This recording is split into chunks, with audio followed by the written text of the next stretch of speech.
Welcome to the Northwest Sports Fanatics YouTube channel. I am your host, Orion. I got a great show for you here today. Athletics versus the Seattle Mariners. First pitch is going to be here in roughly 5 minutes. So let's cue up the music, take a look at the thumb, and let's get into the starting lineups. Happy Monday, everyone.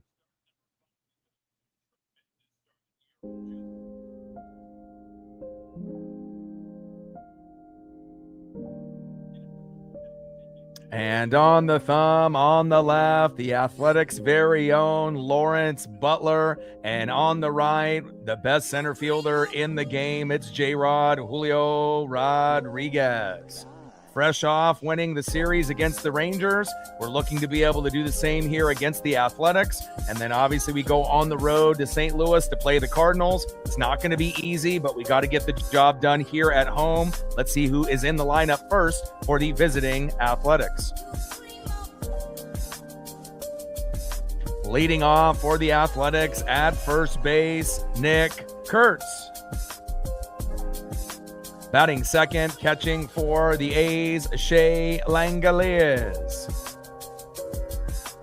Batting third, DHing for the Athletics, Carlos Cortez. Batting cleanup, batting fourth, the fielder, Tyler Soderstrom. Batting fifth, playing shortstop for the A's, Jacob Wilson. Batting sixth, playing second base, the former New York Met, now Athletic, Jeff McNeil. Batting seventh, playing third base, Max Muncy. Batting eighth, playing right field, Lawrence Butler. And batting ninth, playing center field for the A's, Zach Geloff. And on the mound for the Athletics with a 0-0 record, an ERA of 3.31, it is J.T. Ginn. And now let's get into the starting lineups for your Seattle Mariners.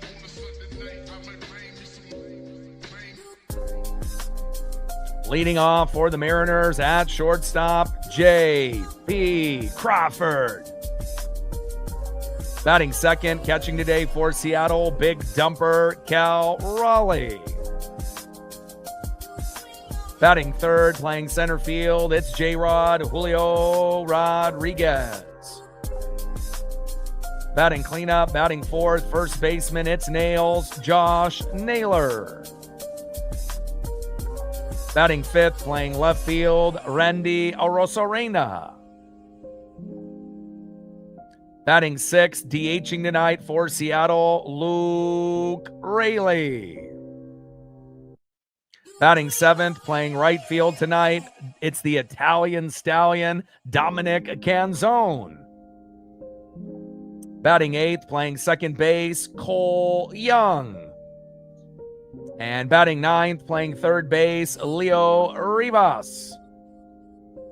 And on the mound for the Mariners with a 2-1 record, an ERA of 2.28. He has been good this year, Emerson Hancock.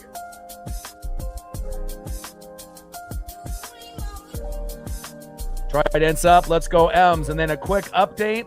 You know, people are wondering, where the heck is Brandon Donovan? Well, he still has a left growing strain. He's on the 10-day IL. Obviously, Colt Emerson, is still a little bit banged up himself, obviously in AAA. So that's the reason why they brought up Will Wilson instead of Colt Emerson at some point. Emerson will get the call up, but again, he is dealing with a minor injury himself. And again, the only sad thing, not only about Donnie not being able to play this series at home, he's going to end up missing playing against his former team, the Cardinals, in a few days. Because when you end up playing your former team, you usually come out swinging. And unfortunately, we're not going to have access to Donnie in that particular series as well. But we wish the best for Brandon Donovan. Obviously, we've known that he's had a few injuries with the groin, the hip, with the flu. And again, he's still been one of the best players on the Mariners. And again, we wish him the best, and hopefully it's a speedy recovery. Tridents up. Let's go M's. And we're going to be shooting for 100 likes, 100 on that dono train. 76 subs away from 23,900, 176 to 24,000. And we'll be seeing if we can get that 5 to 15 subs early and often. Shout out to my boy Brooks Beats with the best beats on YouTube. Emerson Hancock on the mound. Nick Kurtz stepping up to the box. On deck, Shea Langoliers, and batting third, Carlos Cortez. 50th anniversary for the Seattle Mariners. Rick Riz on the radio, 40 plus. He's retiring this year. Let's win it for Riz. All right, baby, I'm excited. Let's go. Tech in the building. What's good? All day in the building. What's good? Daniel and Marine Bean in the building. What's good? Michelle is here. Good to see you. And I can't wait to be able to see what we end up doing here tonight. Angry in the building. What's good?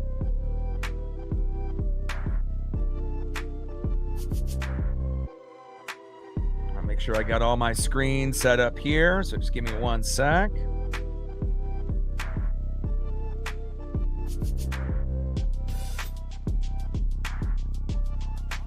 Yeah, no Brent Rooker. So obviously with no Donnie, and no Rooker on the other side, it kind of cancels each other out. We know how good Brent Rooker typically is. And again, even if he ends up just DHing, usually does a lot of damage, no matter if it's against the Mariners or any of the others in the American League West. So we will see what we get here. And let me double check everything here screen-wise. I think we're good here. And we're getting ready here for the first pitch here momentarily.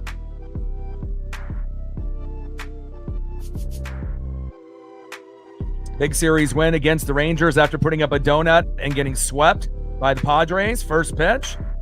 Big swing and a miss by Nick Kurtz, who's absolutely fantastic last season. Trying to carry over that momentum this season off to a little bit of a slow start. 0-1 count. Four-seam fastball, 96 miles an hour. There by Emerson Hancock. 0-1 pitch, line drive into shallow center field. Julio Rodriguez. Oh my God. What a catch. Ended up contorting his body to the opposite direction.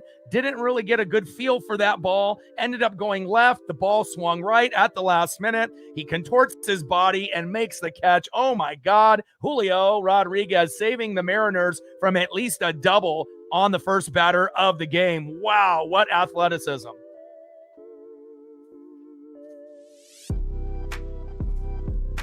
There's not many guys in the big leagues that can make plays like that. That was beautiful, and we know how good Nick Kurtz was last season. Next up is Shea Langoliers. First pitch is low and away. Four-seam fastball by Emerson Hancock, 1-0 count. Unbelievable. Hopefully that'll spark us and give us a little momentum there. Nothing is worse than giving up a single, double, triple home run right out of the gates. 1-0 pitch, fouls that back to the Alaska Airlines and T-Mobile Bricks. 1 ball and 1 strike from Emerson Hancock to Shea Langoliers. And Hancock has been great this season. Him with Wu and Kirby have been electric, even though not all of them have gotten a lot of run support. Logan Gilbert is on the back end with Luis Castillo, but hopefully they'll get better as the season goes along. 1-1 pitch, low and away. Sweeper by Hancock, missing there by a few inches. 78 miles an hour with that last pitch. 2 balls and 1 strike to Shea Langoliers. Libra in the building. Love in the building. Xavier in the building. What's good? 2-1 pitch. Fouls that one back to the T-Mobile Bricks again. Sinker. 96 miles an hour there by Emerson Hancock. 2 balls and 2 strikes with nobody on and 1 out. Shea Langoliers in the box. Emerson Hancock on the mound. And Nick Kurtz, could have had a double on that, first at bat. But Julio Rodriguez showing his athleticism. And we're very thankful we have a guy as good as him in center field, bringing back those Ken Griffey Jr. vibes, best believe. 2-2 pitch, pops it up, and fading out of play about 10 rows back. Great souvenir for that young kid right there. And again, nothing better than being able to get a souvenir at a game. Uncommon in the building. What's good? Appreciate you. Ain't that the truth? Brooks Beats, the best in the business. Shout out to my boy Brooks Beats with the best beats on YouTube. 2-2 pitch. Big swing and a miss. Sweeper. See you later. Down goes Shea Langoliers, who usually does damage against the Mariners. I love that. And that is 2 away.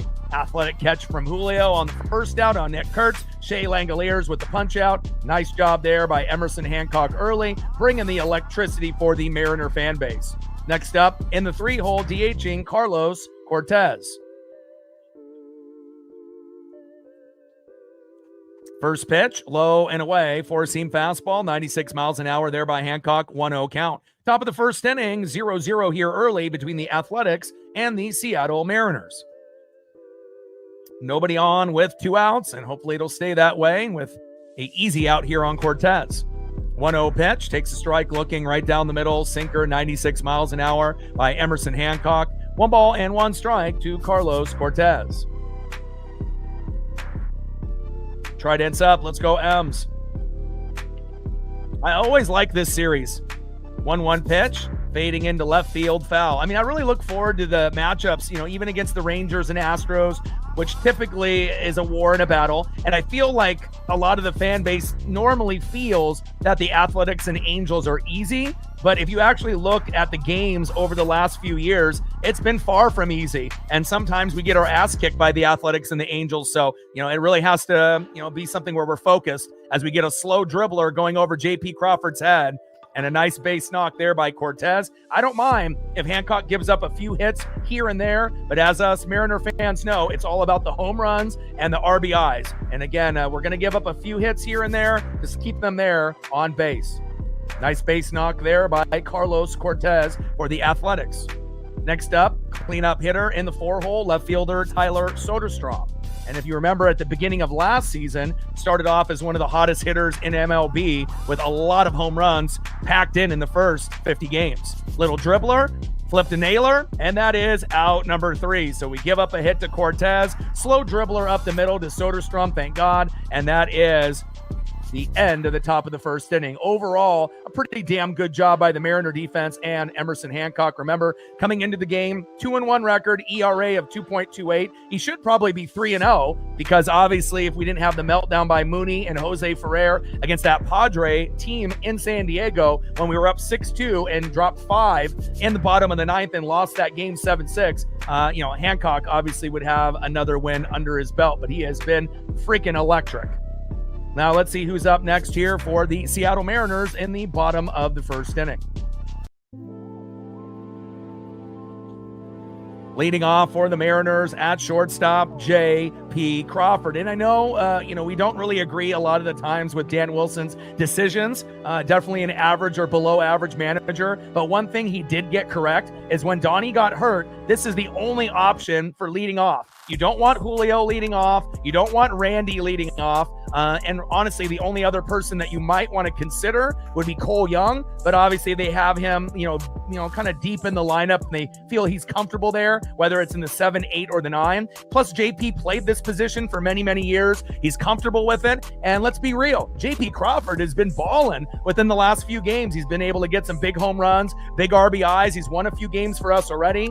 Shout out to our guy, shortstop JP Crawford. Let's get it. Batting second, catching for Seattle, the big dumper, Cal Raleigh. There's no doubt struggled the most out of any player on the Mariners, and it's just, at some point, he's got to get it going. Maybe instead of home run swings, start going for single, double swings, and then eventually those home runs will come your way. And batting third, center fielder in the 3-hole, Julio Rodriguez with a fantastic grab there in center field, robbing Nick Kurtz of a double. And Julio has been hot. 16-game on-base streak. He's been electric in the last 10 games, batting over 300, and hopefully Julio can, have some of that good luck rub off onto Cal Raleigh. We definitely need it. And on the mound for the Athletics is JT Ginn. First pitch is high and away. Four-seam fastball, 93 miles an hour by Ginn to J.P. Crawford, 1-0 count. Now JT Ginn, 0-0 record with a 3.31 ERA. J.P. Crawford in the box. 1-0 pitch, little dribbler towards first base. Should be a routine play for the Athletics. Toe tap on the bag there by Nick Kurtz, and that is 1 away. And hopefully JP will be able to get a few hits before this one is all said and done. Next up for the Mariners, big dumper, catcher Cal Raleigh. Come on, Cal. we know, you got that home run power and that home run swing. The WBC was not kind to you, as well as spring training. But again, at some point, you got to get it going. You and Josh Naylor are kind of holding the team back, so to speak. But we have other guys that have stepped up, thankfully, like J.P. Crawford, Randy Arozarena, and especially our guy, Luke Raley, leading the team in home runs, RBIs, and batting average. First pitch to JT Ginn, to big dumper, low and away. Slider, 85 miles an hour, 1-0 count. 1-0 pitched and has a laser go down first base and foul.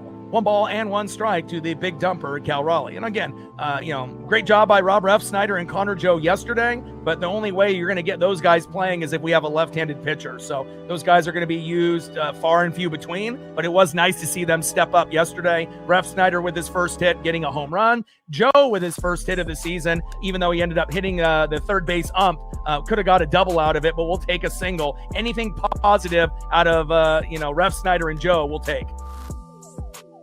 1-1 pitch, high and away. 2 balls and 1 strike to the big dumper, Cal Raleigh.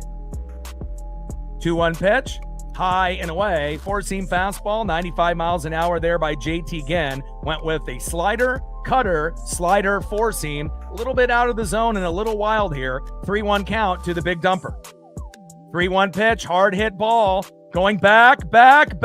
See ya! There it is! Cal Raleigh, he does it! And again, I had a feeling that at some point he had to get going. He ended up getting a home run that just went a little foul yesterday. And there it is. Cal Raleigh, 382 feet over left center. God, we've missed you. We've missed that. Big dumper, Cal Raleigh bringing the electricity. 1-0 Seattle. Tridents up. Let's go, M's. Hell yeah.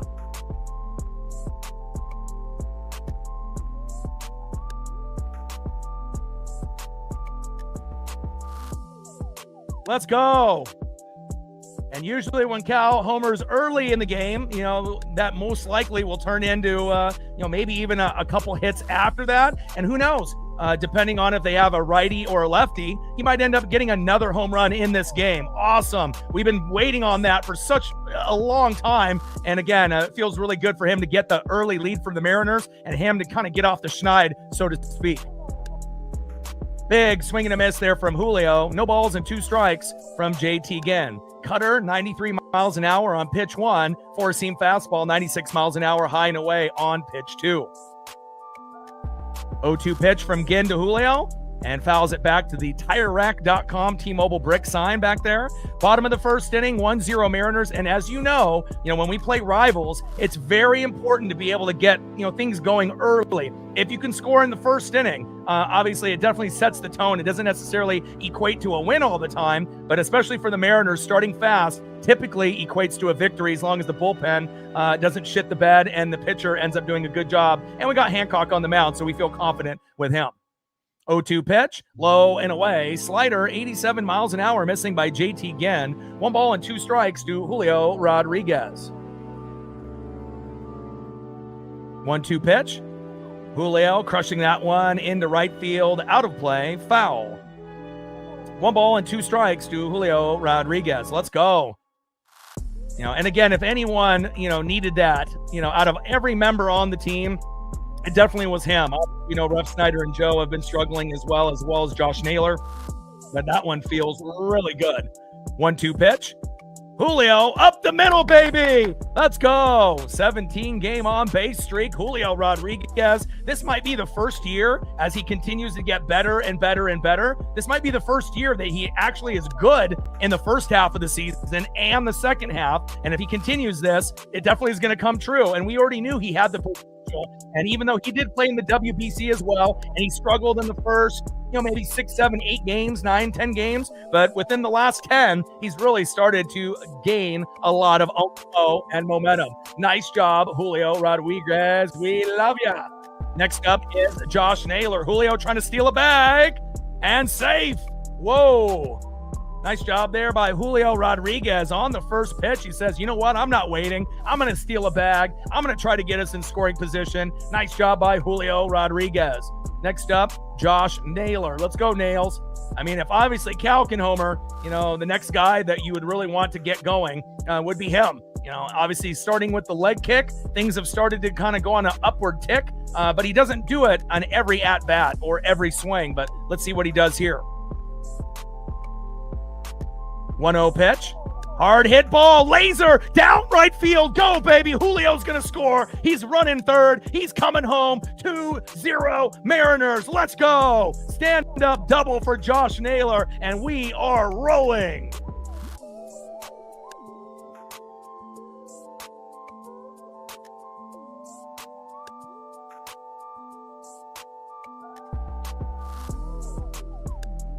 Let's go. I mean, this is the type of shit that we dream about, right? This is the type of shit when people are at work or they're at school and they're thinking about this game. Instead of, woe is me on what happened, obviously, against the Padres on the road. We know we're good at home. And obviously, we lost that first game with the Rangers, putting up a donut after getting swept by the Padres. But the last two games looking really good. And this one, we're feeding off that momentum again. Great job by Josh Naylor, the two guys that have been struggling the most. Cal hits a homer. Naylor gets a double, brings in Julio home from second base. 2-0 Mariners. Next up is Randy Arozarena, who had a home run yesterday. First pitch is high and inside, 1-0 count. Let's go, baby. This is exactly what we needed momentum-wise. Let's go, especially with no Brendan Donovan for probably 10 games. So again, I know we can win without him. We proved that in the last two games, and we'll continue to be able to, stay hot, hopefully, here in this series. 2-0 pitch, takes a strike looking right down the middle, sinker 94 miles an hour there by JT Ginn. 2 balls and 1 strike with a runner at second, Josh Naylor with 1 out. 2-0 Seattle. And if it keeps going like this, JT Ginn, he might not last more than just a few innings. And that obviously would be good for us. 2-1 pitch, a little dribbler there. Naylor cannot advance, throw to first. And Randy actually kind of hustling to first. Ends up being out, and that is 2 away. But again, when you start playing well, you start to see other guys, maybe do things that they normally don't do, hustle. And again, now if I can see that in left field on ground balls, then we know things have really changed, and we know that's not going to happen. But at least running towards the bags hard is good. Nice job there with hustle by Randy. That is 2 away. Next up, the best hitter on the team with batting average, home runs, as well as ribbies, Luke Raley. And Raley is DHing today, and they're going to throw Canzone out there in right field to see if he can play some good defense for us. First pitch, takes a strike looking low and away, 4-seam fastball, 95 miles an hour, 0-1 count. Let's go, baby. 0-1 pitch, low and away, changeup, 88 miles an hour there by JT Ginn. 1 ball and 1 strike to Luke Raley. And Luke is normally going to be the right fielder out there. Obviously, when Victor Robles, comes back, he may end up getting a few chances to get out there as well. But you also want to make sure that you have another guy out there like Canzone to have a little bit of experience. So that way, if something does happen to Raley, he doesn't look lost in right field.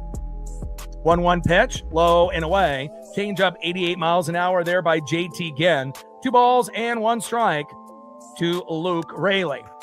And we could definitely use a nuke from Luke at some point in this game. 2-1 pitch, fouls that one back to the T-Mobile brick. Sinker 94 miles an hour by JT Ginn. 2 balls and 2 strikes with a runner at second, Josh Naylor with 2 outs. 2-0 lead early on. And again, it feels really good to be able to put up runs. Well, not only just 1, but to be able to get 2, maybe even more. Man, this is a good day. 2-2 pitch, high and away. Good patience there by Luke Raley. 4-seam fastball, 94 miles an hour, way off the plate. Count is full. 3 balls, 2 strikes. Runner at second, Josh Naylor with 2 outs. And again, to see Cal Raleigh homer and Josh Naylor do something positive early, fantastic. 3-2 pitch from Ginn to Luke. Big swing and a miss. He was going for a moonshot there and missed. We leave Naylor stranded, but we're okay with that. 2-0 Seattle. One of the best first innings that we've had in a minute. Nice job, Seattle. Cal Raleigh getting a big home run. Josh Naylor getting a double down that first base right field line. And then, Julio Rodriguez, he's got the speed from second to home. 2-0 Seattle. Let's go. Tridents up. Let's go, M's. Now let's go to the top of the second inning and see who's up next here for the Athletics.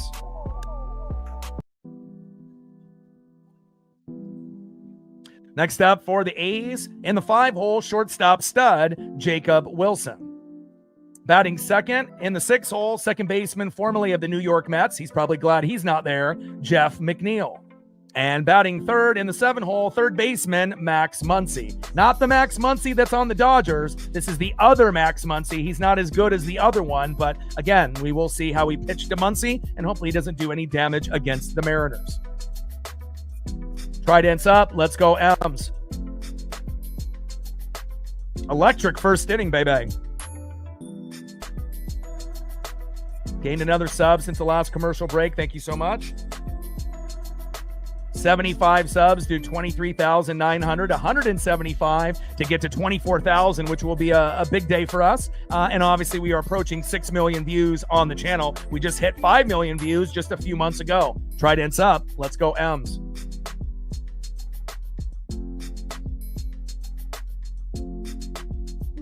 End of the first inning, 2-0 Seattle.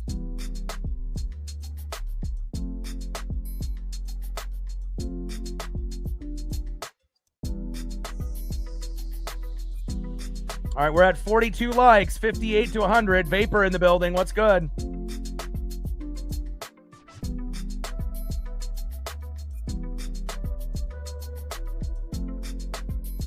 Let's go.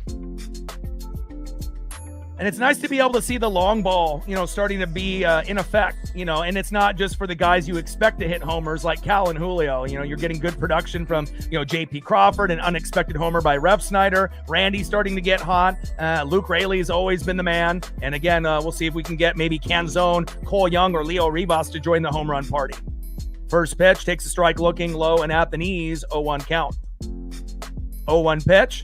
Low and away, sweeper, 78 miles an hour by Hancock, missing by a half inch. 1 ball and 1 strike to Jacob Wilson.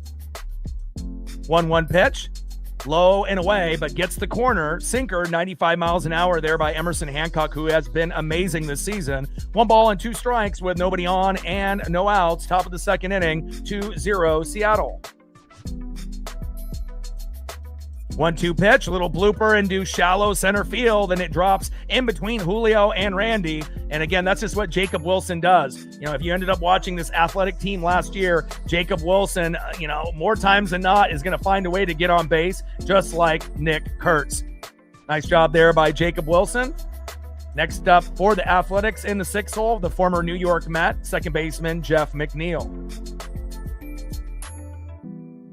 And again, we don't mind if we get a couple hits on Hancock, but we just don't want those big home runs and RBIs. First pitch to Jeff McNeil, a pretty one. Sinker, 94 miles an hour, right down the middle, 0-1 count.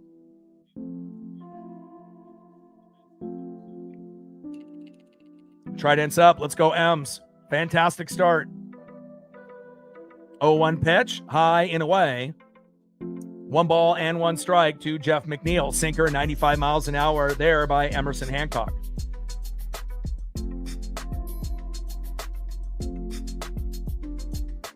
Definitely feeding off the momentum after winning that Ranger series.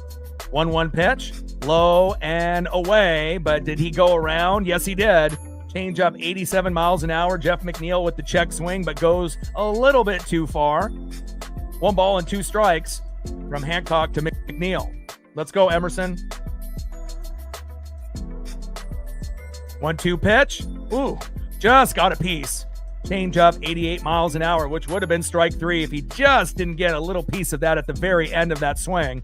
1 ball and 2 strikes with a runner at first and no outs. 2-0 Seattle. And obviously, getting a strikeout, double play strikeout would be ideal. And we'll see if we can get something like that to happen here in the top of the second inning. Unless, Hancock goes crazy and strikes out the side, we'll take that as well. Throw to first. And Wilson is safe.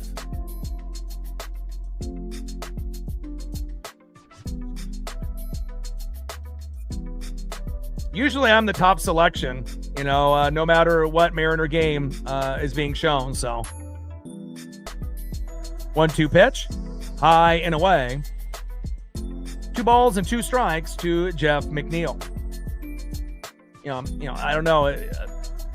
That's not on me. That's, something with YouTube. Maybe need to refresh your YouTube, and depending on where you're located around the globe, it may be different, depending on where you live.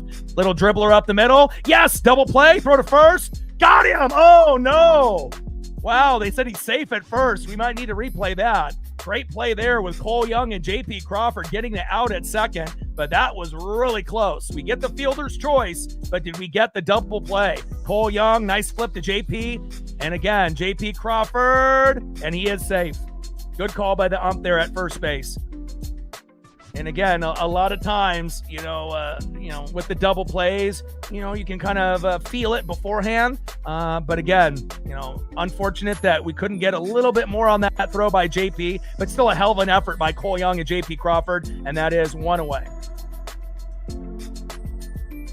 First pitch right down the middle to Max Muncy, 0-1 count. Emerson Hancock on the mound, Max Muncy in the box. Sinker 95 miles an hour there by Emerson Hancock. Top of the second inning, 2-0 Seattle. 0-1 pitch, little dribbler towards third base. Rivas is there. Throw to second, throw back to first, not in time. So tried to go for the double play twice and just not enough speed and rhythm to be able to get the job done, but we at least get the fielder's choice again. And again, McNeil is out at second with 2 away. Can't get double plays all the time.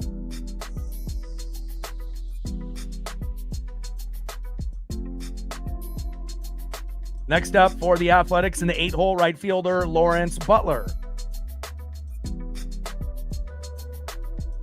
Throw to first, and he is safe.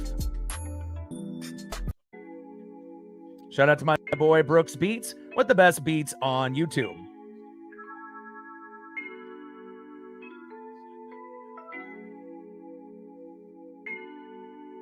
First pitch to Lawrence Butler. Big swing and a miss. Four-seam fastball, 95 miles an hour there by Emerson Hancock. No balls and 1 strike with a runner at first and 2 outs. Obviously, with 2 outs, we're not going to get the double play here. We tried twice, but we'll see if we can end up getting a punch-out, pop-up, ground-out, or another fielder's choice for 3 in a row. 0-1 pitch from Hancock. Fouls it behind the plate to the Miller time sign. Four-seam fastball, 95 miles an hour by Emerson Hancock. No balls and 2 strikes with a runner at first and 2 outs. 2-0 Seattle. So we got a Cal Raleigh home run, and then we had Josh Naylor getting a stand-up double RBI, and Julio scored from obviously second base to make it 2-0 Seattle. 0-2 pitch, high and away. Sinker, 97 miles an hour by Hancock. 1 ball and 2 strikes to Lawrence Butler. But to have Cal Raleigh and Josh Naylor be the guys to get us the 2-0 lead, long overdue. Obviously we know with Naylor and the leg kick, he started to kind of get going against the Astros late in that series. But again, Cal has been ice cold all year. And for him to finally be able to get some rhythm, almost homered, yesterday, ended up going foul, but he crushed one right-handed, and finally getting a hold of one, to be able to bat left-handed. And again, batting 5 times right-handed could be, a little much of a grind, and it was for him, but I'm glad he was able to get the home run here today. 2-2 pitch, fouls that one behind the plate. Four-seam fastball, 96 miles an hour there by Emerson Hancock. 2 balls, 2 strikes. Runner at first with 2 outs. Top of the second inning, 2-0 Seattle.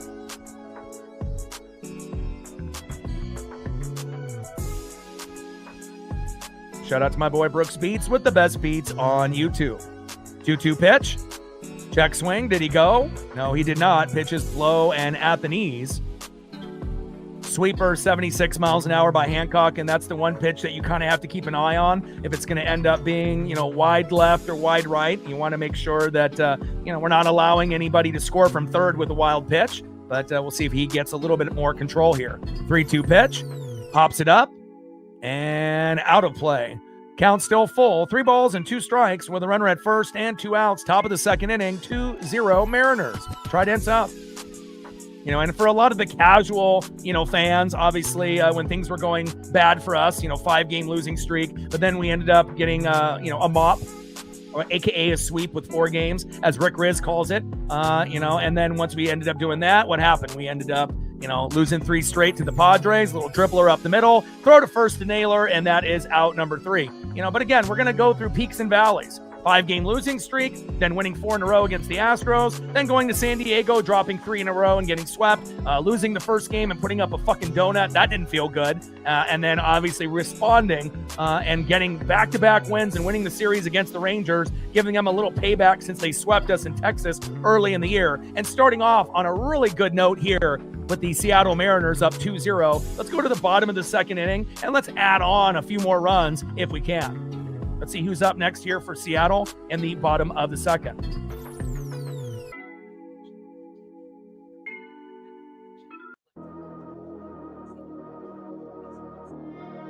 Next up for the Mariners in the 7-hole, playing right field today, giving Luke Raley a break at DH. Dominic Canzone, the Italian stallion, is definitely overdue for a home run. Batting second in the 8-hole, second baseman Cole Young, another individual due for a home run. And batting third in the 9-hole, third baseman Leo Rivas, a guy that is due for a home run, but not really a home run hitter, but every once in a while he'll get a hold of one. But we'll take singles and doubles, and I wouldn't mind if Leo drops a bunt down or two in the game. Bottom of the second inning, 2-0 Mariners. And if you're just tuning into the broadcast, we finally got some magic. Cal Raleigh homers to left center, 382 feet, 1-0 Seattle. And then Josh Naylor obviously getting a really nice ball down the middle, ripping it down that first base line towards right field. Julio scoring from second base, 2-0 Seattle. 2 runs, 3 hits, no errors for Seattle, no runs, 2 hits, and no errors for the Athletics. And so far, so good. Tridents up.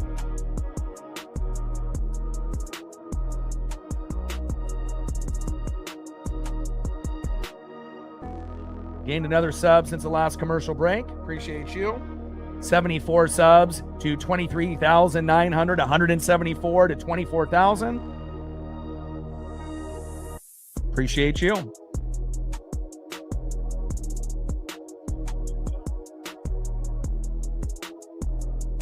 And we're at 57 likes so far.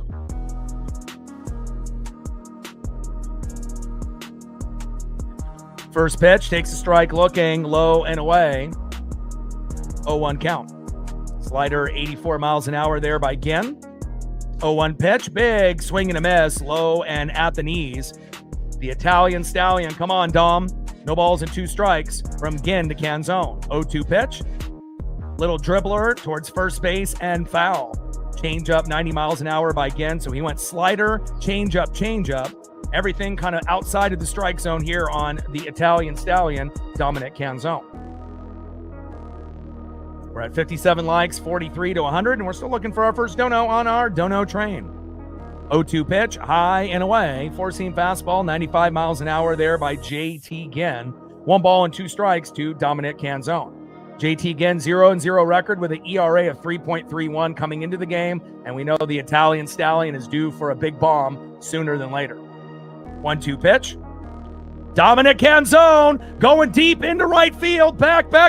There it is. Dominic Canzone. I told you he was due, and there it is. He delivers. The Italian stallion. Man, my ESP is on point today, baby. Let's go. 3-0 Mariners.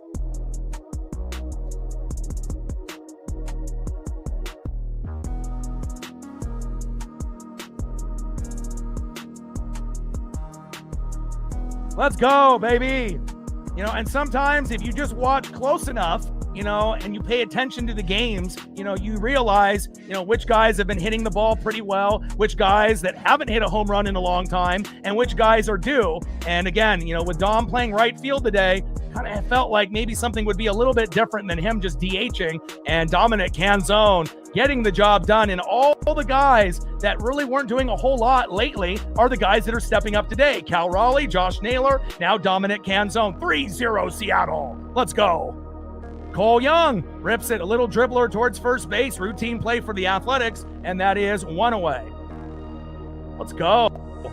And then obviously getting home runs by Rob Refsnyder, first base hit for Connor Joe as well. Randy Arosarena with a home run yesterday also. So, and JP Crawford also. So, it's like you're starting to kind of get everyone to contribute. Maybe not in the same game, but it's bleeding over to the next game. And things are looking good here in Seattle. 3-0 Mariners. Next up is Leo Rivas. Rivas shows bunt, pulls it back. Man, they might be getting my text messages after all. 1-0 count. Let's go. Four-seam fastball, 94 miles an hour there by Gen, and Rivas ended up showing bunt after we just mentioned that about 30 seconds ago. 1-0 pitch. Takes a strike right down the middle, sinker 94 miles an hour. 1-1 strike to Leo Rivas. But again, also, I think, if you've been watching baseball as long as I have and as long as a lot of you in the room, sometimes you can predict how, the gameplay will possibly go, depending on who we're playing. 1-1 pitch. Low and away. Change up 88 miles an hour there by JT Gen. 2-1 strike to Leo Rivas.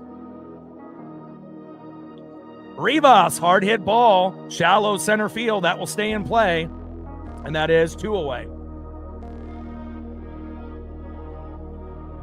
And I would like to see Leo actually complete a bunt at some point or another before this game is over.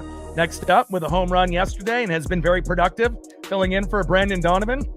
Leadoff hitter, shortstop, J.P. Crawford.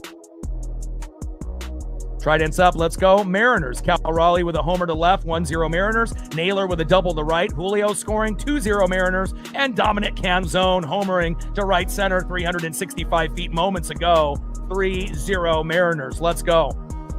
And we know that the Athletic pitching has been one of the worst, like the Astros, so we have to take advantage. 1-0 pitch, high and away. Cutter, 91 miles an hour, 1-0 count. 1-0 pitch, four-seam fastball, high and away. 94 miles an hour again by Gen. 2-0 strikes to J.P. Crawford. 2-0 pitch, high and away. Sinker, 94 miles an hour by Gen. 3-0 strikes to J.P. Crawford. And the Athletics walk a lot of guys, but if they're going to test us down the middle, we're going to make them pay. And thankfully, we've been able to get 2 home runs already within the first couple innings. That's kind of been a trend for us recently. 3-0 pitch, low and at the knees, and J.P. Crawford taking the walk.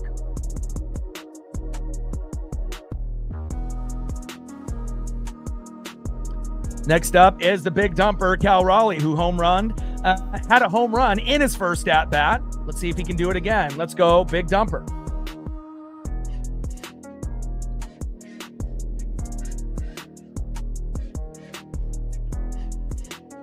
We got a mound visit already early in the game. And the Athletics are in first place, with an 11-11 record. We're 10-13. It's a logjam in the AL West. So even though it hasn't been up to our standard, we consider ourselves a playoff team and, a team that could go on a deep run like last year. And some guys have, definitely started very slow, but it's still early. This is our 24th game of the season of 162. And in the last few games, you're starting to see us kind of turn the page. And we're definitely going to need that as we go to St. Louis after this series. We haven't been good on the road, and hopefully without Brandon Donovan, which is unfortunate because when you play your former team, usually you end up playing really, really well, but I know we can win without him. First pitch takes a big swing and a miss, high and inside. Cutter, 92 miles an hour by JT Gen, 0-1 count. 0-1 pitch, high and away. 1-1 strike to the big dumper, Cal Raleigh. And then I guess the next step is, getting Andres Munoz right consistently. And then we have to be able to figure out how to win on the road. And right now we're still one of the worst teams on the road with the Astros and the Royals and a few others. But I know we can turn it around. 1-1 pitch, low and at the knees. Change up 88 miles an hour called strike. Low and away. 1-2 strikes to the big dumper, Cal Raleigh. Bottom of the second inning, 3-0 Seattle with a runner at first and 2 outs. 1-2 pitch, and Cal pops it up and out of play behind the plate. 1-2 strikes with a runner at first and 2 outs, 3-0 Mariners. And again, Jeff McNeil was formerly on the Mets, now on the Athletics. And imagine spending all the money, like the Mets do, similar to the Dodgers, and then losing 10, 11, 12 straight. Could be a lot worse for Mariner fans. And I think you're starting to realize that if you look at the standings. 1-2 pitch. Cal getting a hold of that one, fading foul. Change up 88 miles an hour by JT Gen. 1 ball and 2 strikes to the big dumper, Cal Raleigh. So even though it feels like things have gone sideways for us early, it's gone sideways for everyone in the American League, especially all the teams in the AL West. Nobody's doing good. So again, at some point, we will be able to get first place in the division. It's just a matter of time. Velasco in the building. What's good? Bottom of the second, runner at first. 2 outs, 3-0 Mariners. Cal Raleigh already has a home run in this game. Let's see if he can get another one. Throw to first, and JP is safe.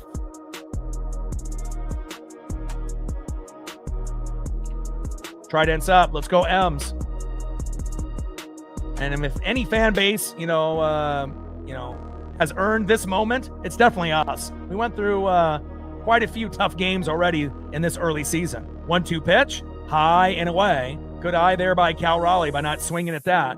4-seam fastball, 94 miles an hour by JT Ginn, who's all over the place. 2 balls and 2 strikes with a runner at first and 2 outs. 3-0 Seattle. JT Ginn on the mound.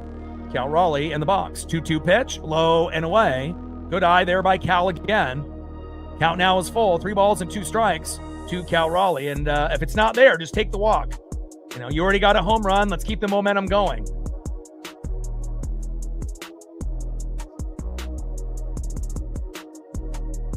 Three-two pitch. Cal rips it into left field, fading foul.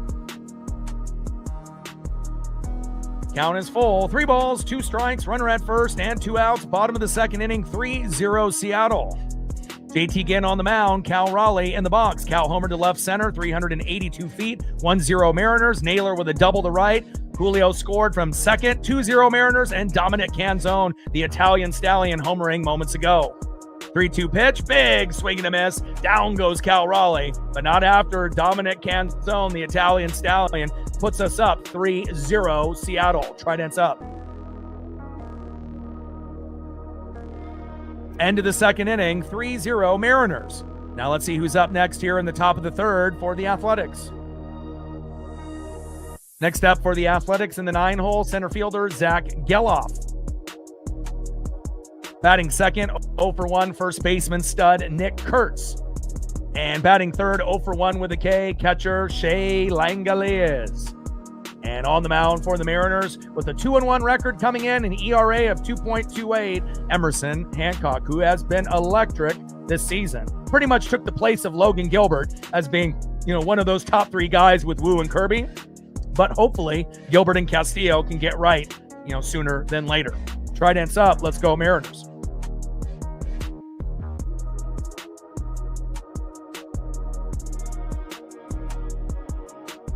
Gained 2 more subs since the last commercial break. Appreciate you. 72 to 23,900, 172 to 24,000.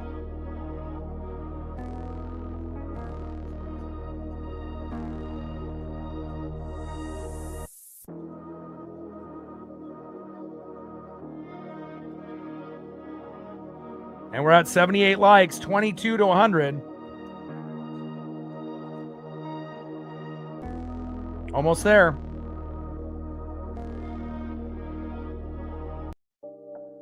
Shout out to my boy Brooks Beats with the best beats on YouTube. End of the second inning, 3-0 Mariners. Cal Raleigh with a home run. Josh Naylor with an RBI double.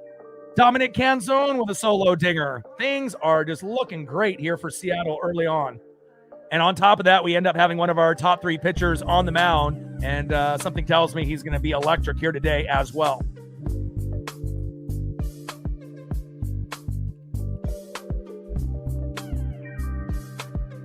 Trident's up. Let's go M's, baby. First pitch to Zach Geloff. Takes a strike on the corner. Sinker, 93 miles an hour there by Emerson Hancock. 0-1 count. Top of the third inning, 3-0 Mariners. And when's the last time that we've been able to enjoy a lead without the other team responding in the next half inning?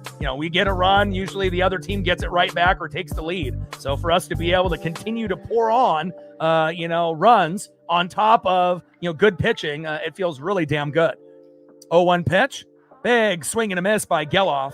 Sweeper, 75 miles an hour, fools him. No balls and 2 strikes from Hancock to Geloff. 0-2 pitch, low and away. Sweeper 77 miles an hour, missing by maybe an inch. 1 ball and 2 strikes to Zach Geloff. Trident's up. Let's go, M's.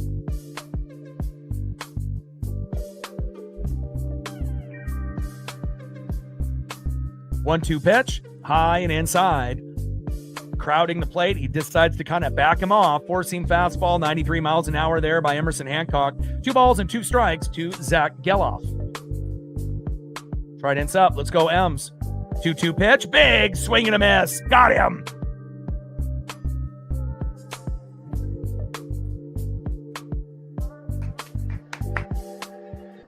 Nice job there by Emerson Hancock, baby.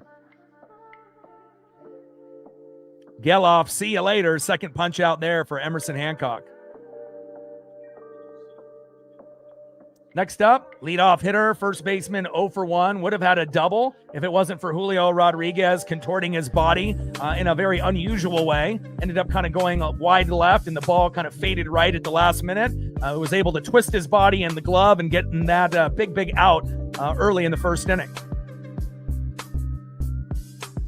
0-1 pitch. Big swing and a miss there by Nick Kurtz. Four-seam fastball, back-to-back, 95 miles an hour, low and away. No balls and 2 strikes to Nick Kurtz. And obviously he burst out on the season, last year, really showing who he was. And off to a little bit of a slow start, but you have to figure that he'll be able to get it going sooner than later. 0-2 pitch. Little dribbler towards first base and foul. Well, considering the Athletics are in first place with an 11-11 record, and we're 10-13. So, I mean, if we just take care of business, depending on what happens with the rest of the teams within the division, it's a pretty good chance, to say if we keep on a kind of an upward trend that we could end up leading the AL West sooner than later. 0-2 pitch. Definitely is a logjam in the AL West. There's no doubt about it. Four-seam fastball, 95 miles an hour, fouled off high and away. No balls and 2 strikes to Nick Kurtz.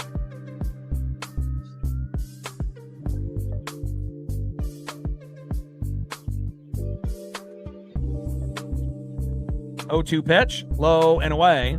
Sweeper, 76 miles an hour there by Emerson Hancock. 1 ball and 2 strikes to Nick Kurtz. And obviously with Donnie out, people were saying, well, why aren't we bringing Colt Emerson up? Well, he's dealing with a minor injury right now in AAA, so it's not the right time. We have to make sure that he's healthy, and once he's healthy, eventually we'll end up calling him up sometime between now and June. 1-2 pitch, low and away. Sweeper, 76 miles an hour, missing there by Hancock. 2 balls and 2 strikes to Nick Kurtz. 2-2 pitch to Kurtz. Little dribbler towards first base and foul. 2 balls and 2 strikes with nobody on and 1 out. Top of the 3rd inning, 3-0 Seattle. Shout out to my boy Brooks Beats with the best beats on YouTube.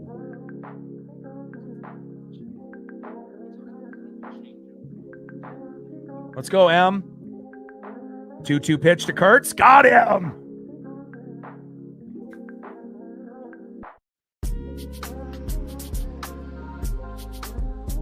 Let's go. Emerson Hancock wheeling and dealing, blowing it past Nick Kurtz. See you later. And that is 2 away. And that's not easy to be able to get things past Nick Kurtz. Next up is Shea Langeliers, a very crafty player, defensively at catcher as well as a hitter. First pitch from Hancock to Langeliers. Big swing and a miss. Sinker, 95 miles an hour, low and away. 0-1 count.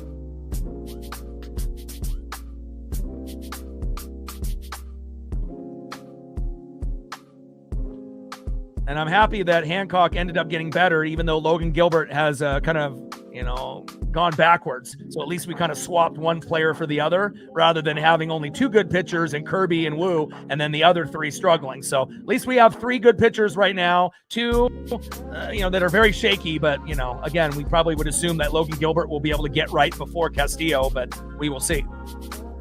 1-1 pitch. Pops it up. Should be a routine play here for the Mariners as long as they have good communication.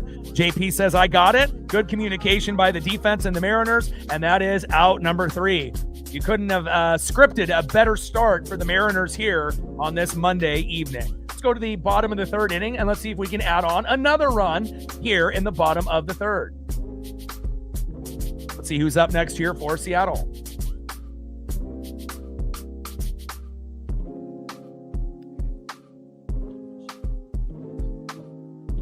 Next up for the Mariners, 1-for-1 with a run, center fielder Julio Rodriguez. Tridents up, let's go, J-Rod. Batting second, 1-for-1 with an RBI double already. First baseman, it's Nails, Josh Naylor. Keep doing the leg kick, baby. And batting third, 0-for-1, left fielder Randy Arozarena, who had a 2-run blast yesterday. Let's see if Randy can get going here again today. Tridents up, let's go, Ems.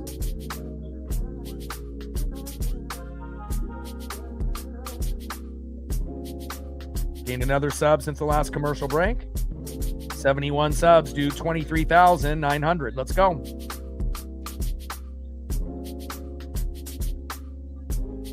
Going to the bottom of the third inning, 3-0 Mariners. All right, we're at 88 likes. We're almost there. 12 more to 100.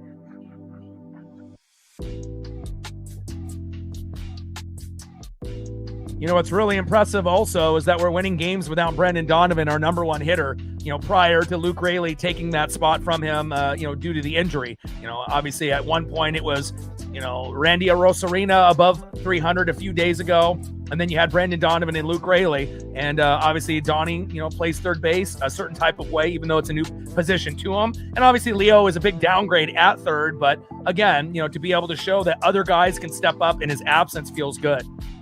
First pitch to Julio Rodriguez from JT Ginn. Big swing and a miss. Four-seam fastball, 93 miles an hour, right down the middle, 0-1 count. Bottom of the third inning, 3-0 Mariners. I never played organized baseball. I did watch a lot, obviously growing up, but I was more of a basketball, football kind of kid. So never played baseball, never played soccer. Played, with like the neighborhood kids and whatnot, but never played organized. 0-1 pitch, low and away. 1 ball and 1 strike to Julio Rodriguez. 1-1 pitch, high and away. Cutter, 91 miles an hour there by JT Ginn. 2 balls and 1 strike to Julio Rodriguez. But really, my love for baseball came from meeting Ken Griffey Jr. when I was 7 years old in his rookie year in 1989. And then meeting Sandy Koufax, slow dribbler by Julio to third, is foul. But when you end up meeting, one of your heroes, in first grade, and it, and he's going to be good and potentially a Hall of Fame player, it was a crazy moment that I can almost remember if it was yesterday. And then 3 years later, when I was 10, I ended up meeting my dad's hero, Sandy Koufax. My dad grew up in LA and lived in Hawaii as well, and Oregon. And, obviously the dynamic duo of Koufax and Drysdale for the Dodgers back in the day was definitely electric. There wasn't very many guys that could strike out Willie Mays and Mickey Mantle the way that Sandy Koufax could. And to be able to meet those two dominant lefties and to get photos and autographs and have memories and talk with both of them, as well as Ken Griffey Sr. was there also, it definitely changed my life forever. And if I don't meet those 2 players, or 3 players with Ken Griffey Sr. as well, maybe I'm not here today, with the channel and whatnot. So it definitely was a big influence in my life, no doubt. 2-2 pitch, fouled off, low and away, change up 89 miles an hour there to Julio Rodriguez. 2-2 pitch to Julio. And that's strike 3 looking, an unfortunate strikeout there for Julio, and a nice punch out there for JT Ginn.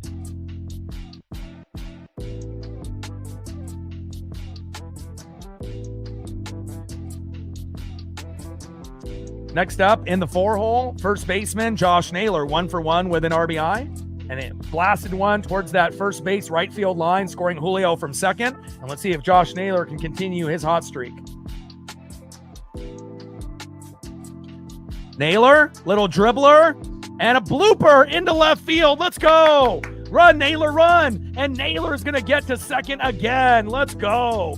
Cal starting to heat up. Naylor heating up. There we go. Nice job, Nails. Tridents up. Back-to-back doubles, baby. And if Julio didn't strike out, Naylor would have brought him home again.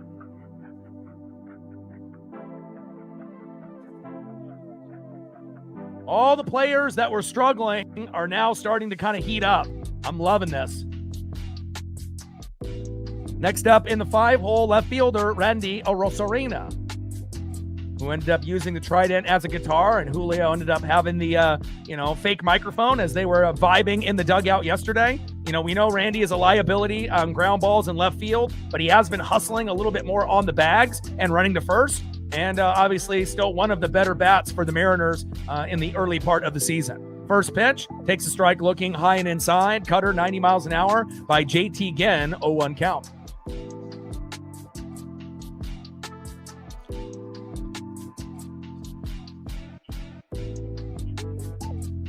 Pitch, low and away.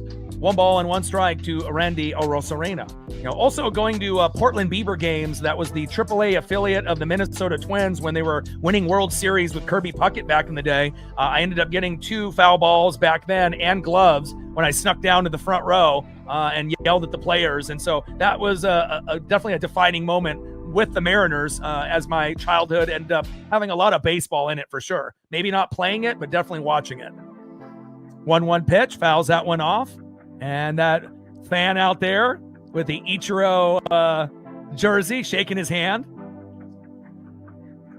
And the other guy in the row ends up handing it off to a kid. Great moment there. 1 ball and 2 strikes to Randy Arozarena. 1-2 pitch, low and away. Slider 86 miles an hour, missing by JT Ginn, who's been pretty wild today, but we'll take it. 2 balls and 2 strikes to Randy Arozarena.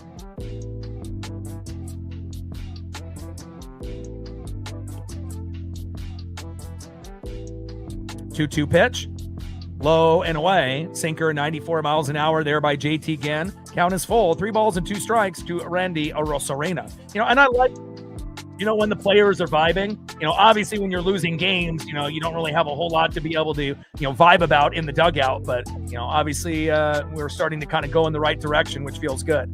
3-2 pitch, big swing and a miss. Down goes Randy, and that is 2 away.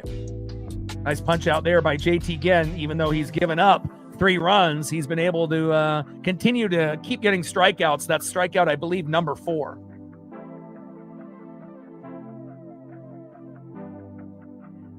Next up for the Mariners, leading the team in batting average, home runs, and RBIs. In the 6th hole, DHing today, Luke Raley. Let's go, Luke. Let's see if we get a nuke with Luke.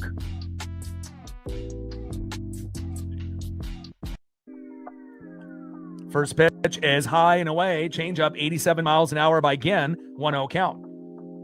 And Luke Raley is definitely one of the bright spots, to not only start the season, but as far as consistency. One of the top 5-6 players in the American League. And I don't think anyone would have predicted that. 1-0 pitch. Big swing and a miss. Change up 88 miles an hour by Ginn. 1 ball and 1 strike to Luke Raley, especially if you watched Luke Raley last year. His timing was completely off. He was a liability on defense, and everything just kind of clicked for him in 2026, thank God. Especially with the other guys like Cal, Julio, and Naylor struggling early on. We needed someone else to step up, and that guy was Luke Raley, as well as Cole Young. 1-1 pitch, fouled off. High and inside, cutter 90 miles an hour by JT Ginn. 1 ball and 2 strikes with a runner at second and 2 outs. Bottom of the 3rd inning, 3-0 Seattle. Shout out to my boy Brooks Beats with the best beats on YouTube.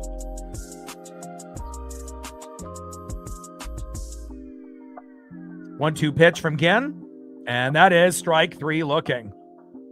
Another punch out there by JT Ginn. End of the 3rd inning, 3-0 Seattle.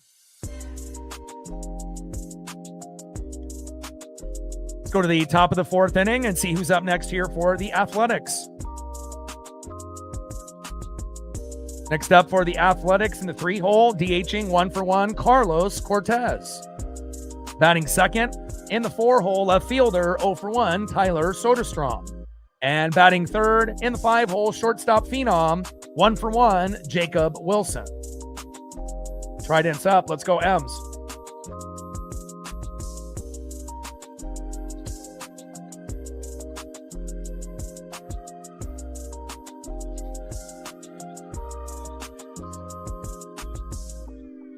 Gained 2 more subs since the last commercial break. Thank you so much.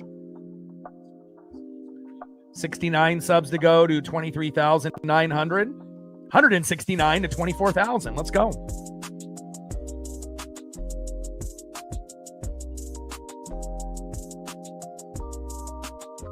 And we just broke 100 likes. There we go.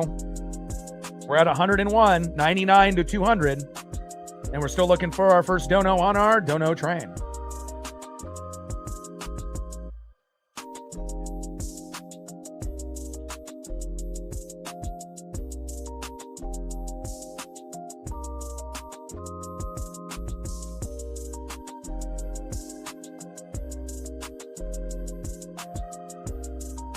Not only Luke Rayleigh and Cole Young massively improving from last year, this guy definitely deserves a lot of love and credit. You know, the former first rounder from Georgia, you know, we all thought with him and Logan Evans, you know, they were filling in for guys that were injured like George Kirby and Bryce Miller. But I don't know if any of us really thought he would ever pan out. You know, he was always kind of like the sixth man, but when he would come in, he really wasn't very good, right? I mean, he normally would give up 3, 4, 5 runs, and it was kind of a headache. But this year, you know, definitely put in a lot of work in the offseason, and it definitely is paying off in 2026, and we're thankful. First pitch from Emerson Hancock to Carlos Cortez, low and at the knees, sinker, 93 miles an hour, 1-0 count. You know, and I love seeing guys improve. You know, like Edward Bizardo the year before. He was one of the worst closers the previous year with Taylor Saucedo, and then he ended up being the best with Matt Brash. And, you know, you just never know, you know, how things are going to go with the players. Some guys are going to get worse, but they're definitely going to be guys that take big leaps in their game. 1-0 pitch, high and away. Sinker, 93 miles an hour there by Emerson Hancock. 2 balls and no strikes to Carlos Cortez. 2-0 pitch, hard hit ball, deep right field, and gone. Cortez staying hot, solo dinger off Emerson Hancock, and that better be the only home run that he gives up today. Carlos Cortez, 1 run for the Athletics. 379 feet to right field. Bringing in a little bit of electricity for the Athletic fan base. Hopefully that'll be the only run that Hancock gives up all game. Next up, in the 4-hole, left fielder Tyler Soderstrom. Unfortunate home run given up by Hancock, but again, you know, it does happen. You know, no matter who it is, Wu or Kirby or Hancock, Gilbert or Castillo. And on the bright side, to be positive, solo dinger. Much better than a 2-run blast, a 3-run jack, or a grand salami. So you got to be positive. First pitch is high and away. Change up 87 miles an hour to Soderstrom. 1-0 count. 1-0 pitch. Little dribbler up the middle. And can't find the ball in time. And a nice base knock there from Soderstrom. All right, we're starting to get a little sideways here, and hopefully we can get a strikeout and a double play, or a double play and a strikeout. It kind of feels like we're going to need it here for Hancock to help him out. Next up is Jacob Wilson. On deck is Jeff McNeil. We need a strikeout and a double play, or a double play and a strikeout. And we have a mound visit here as they take a look at Emerson to make sure he's okay.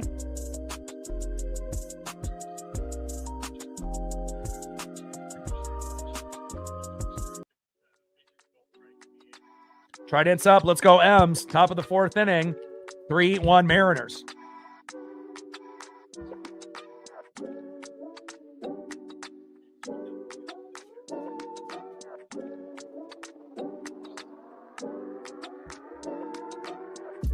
Jacob Wilson in the box.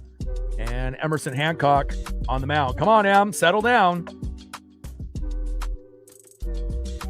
First pitch fouled off. Sinker, 94 miles an hour, 0-1 count.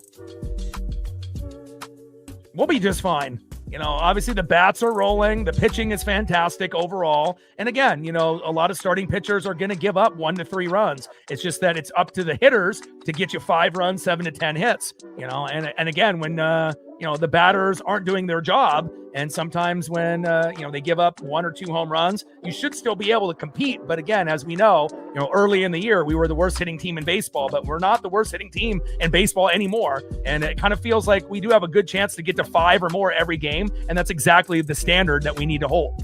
Little dribbler here. Give me that double play. Throw to first. Got him. There we go. You get the double play, baby. Giving Hancock a little bit of relief. great job. Wilson hitting into a double play, which he doesn't do often. Soderstrom out at second, Wilson out at first. We've had a couple other double play attempts where we only got the fielder's choice, but the third time's the charm, and we get the double play to bail out M. There we go. Great job. You ask and you shall receive. Next up in the 6th hole, second baseman, the former New York Met, 0 for 1, Jeff McNeil. Let's go. See if we can get a punch out on McNeil here.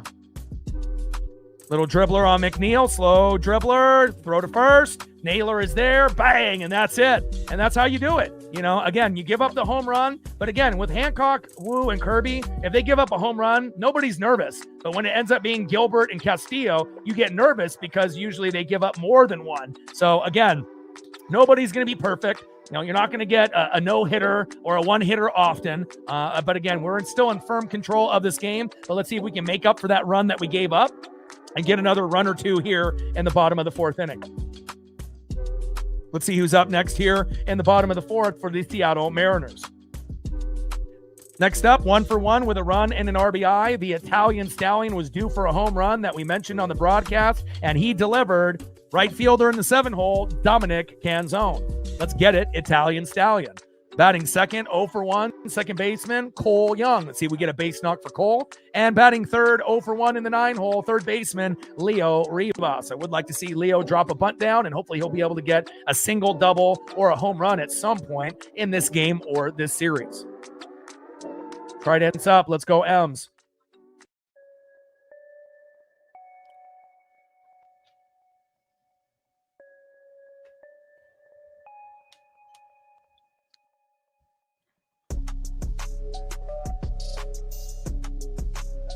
Bottom of the 4th inning, 3-1 Seattle.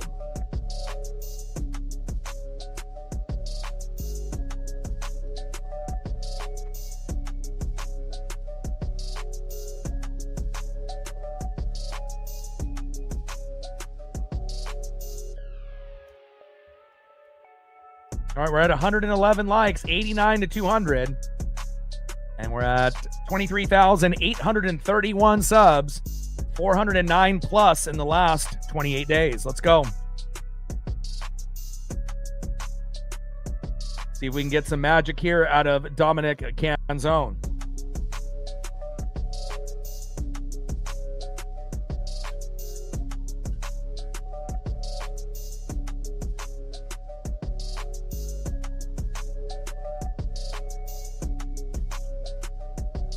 First pitch to Canzone, high and away. Good patience by Dom. Sinker, 92 miles an hour, 1-0 count. At the Italian Stallion, let's go, baby. Solo home run in the 2nd inning, 271 average, 3 home runs and 10 ribbies in 2026. 1-0 pitch, takes a strike looking right down the middle, change up 86 miles an hour by JT Ginn. 1 ball and 1 strike to Dominic Canzone. 1-1 pitch. Hard hit ball by Dominic Canzone all the way back to the wall, bouncing off the Microsoft sign, and that's going to be a double for Dominic Canzone. Let's go.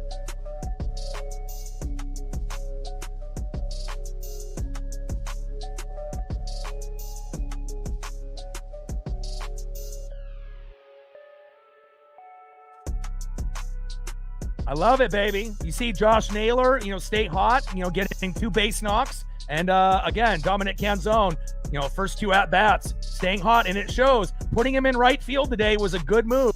Give him some reps, not just him DHing every day for the whole season. Again, great job there by Dominic Canzone. Next up, one of the best all-around players on the team, Cole Young. First pitch, takes a strike looking low and away. 4-seam fastball, 93 miles an hour to Cole Young, 0-1 count. JT Ginn on the mound, Cole Young in the box. Let's go, Cole. See if we can get Cole with an RBI here. 0-1 pitch. And a little dribbler again towards first base. Got to find a way to get it past the infield. Toe tap on the bag from the pitcher again, and that is 1 away. Runner advances from 2nd to 3rd, Dominic Canzone. So all we're going to need is a little sac fly deep enough, and hopefully we'll be able to get it out of Leo Rivas. Let's go, Leo. If you're not going to be able to get a hit, just get it deep enough with the sac fly, and it'll be 4-1 Mariners. Let's go. Best case scenario, he gives you an unexpected homer and then ends up being 5-1. But I'm not sure if we're expecting that. But again, we weren't expecting Rob Refsnyder to homer yesterday, and he did. So you never know. Anything can happen with the Seattle Mariners. First pitch, big swing and a miss, low and away. Sinker 93 miles an hour, 0-1 count.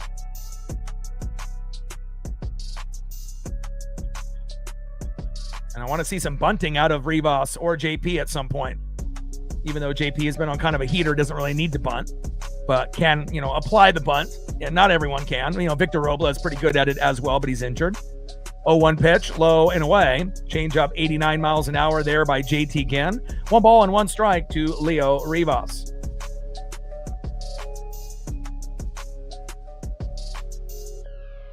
One pitch.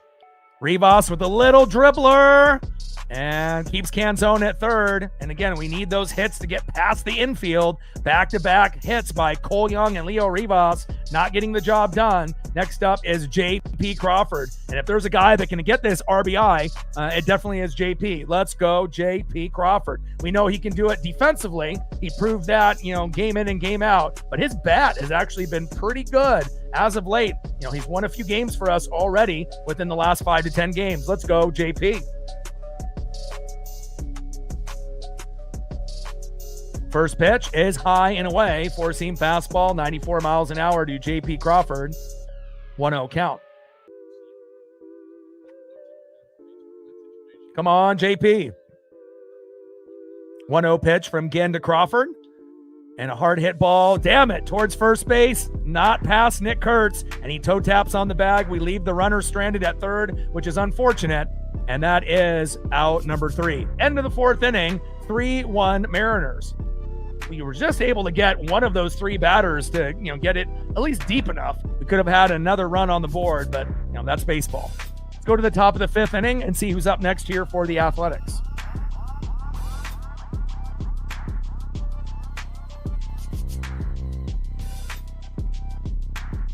Next up for the Athletics in the 7-hole, third baseman 0 for 1, Max Muncy. Batting second, 0 for 1 in the 8-hole, right fielder Lawrence Butler. And batting third in the 9-hole, center fielder 0 for 1 with a K, Zach Geloff. And on the mound for the Mariners, wheeling and dealing, Emerson Hancock. Let's take a look at the stats for the pitchers. 4 innings pitched, 4 hits, 1 earned run, no walks, 3 Ks, 58 pitches, 40 strikes, 2.28 ERA. And then obviously JT Ginn is not doing as well. 4 innings pitched, 6 hits, 3 earned runs, 1 walk, but he does have 5 Ks, 76 pitches, 45 strikes, 3.98 ERA. So he's got about 20 more pitches than Hancock. So we'll see what we get here as the game progresses with not only Hancock, but Ginn.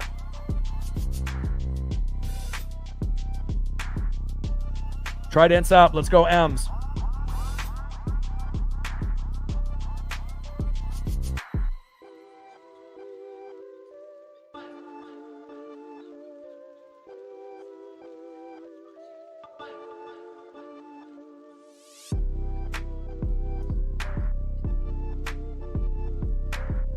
All right, we're at 116 likes, 84 to 200. Trident's up. Let's go, M's.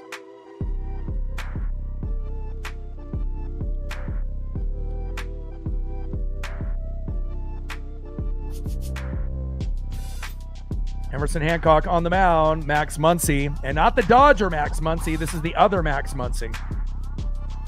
On deck is Lawrence Butler, and again, batting third, Zach Geloff. First pitch, and he dribbles it down third base and foul. Sinker 93 miles an hour there by Emerson Hancock. Top of the 5th inning, 3-1 Mariners. Emerson has been fantastic besides the Cortez homer.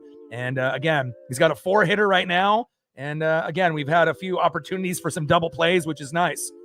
Popped it up. Muncy, short center field. Julio is there, and that is 1 away. And that hit into shallow center field, covered by Julio Rodriguez. We can always trust Julio there in center field. Nice job, J-Rod. 1 away. Next up for the Athletics in the 8-hole, Lawrence Butler, who is 0 for 1. First pitch from Hancock to Butler, low and away, 1-0 count. 188 average, 2 homers, and 7 ribbies for Butler so far. Off to kind of a slow start like Nick Kurtz and a few others. 1-0 pitch from Hancock. High and away. Change up 87 miles an hour there by Emerson Hancock. 2 balls and no strikes to Lawrence Butler. Trident's up. Let's go, Ems. 2-0 pitch. Hard hit ball into left field, out of play. Sinker, 93 miles an hour there by Emerson Hancock. 2 balls and 1 strike with nobody on and 1 out. Top of the 5th inning, 3-1 Seattle.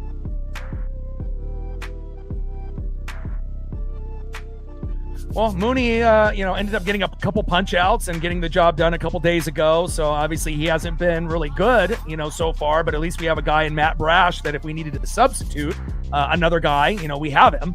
But Dan Wilson probably won't do that. The only way that Brash will be the closer if Mooney gets hurt. So 2-1 pitch. Big swing and a miss, high and away. 2 balls and 2 strikes to Lawrence Butler. 2-2 pitch, and crushes it behind the plate and foul to the Miller time sign. Top of the 5th inning, 3-1 Seattle, nobody on and 1 out. Emerson Hancock on the mound, Lawrence Butler in the box. Change up, sinker, four seam for the pitch sequence for M. 2-2 pitch, high and away. 4-seam fastball, 95 miles an hour by Emerson Hancock. Count now is full. 3 balls and 2 strikes to Lawrence Butler.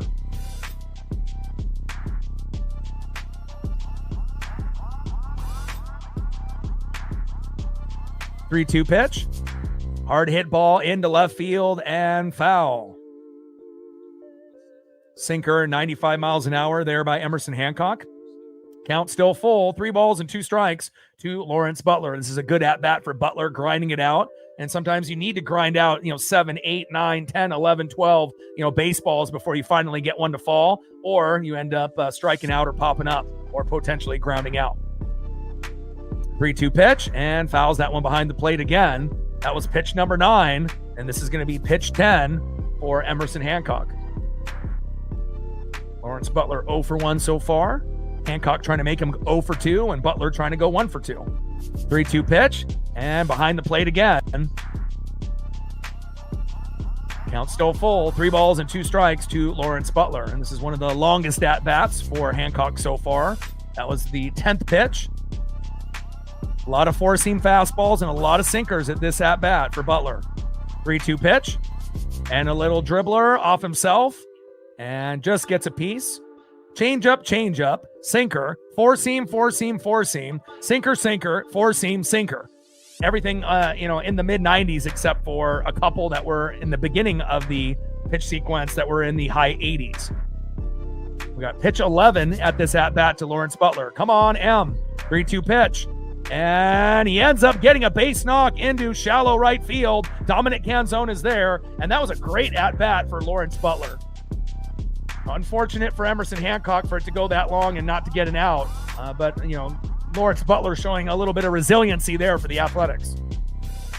Next up in the 9-hole, center fielder, Zach Geloff. And we know what we need now. Slow dribbler up the middle for a double play and the inning.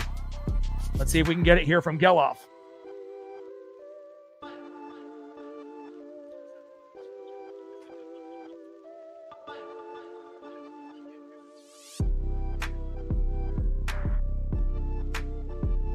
Throw to second, and Butler is safe.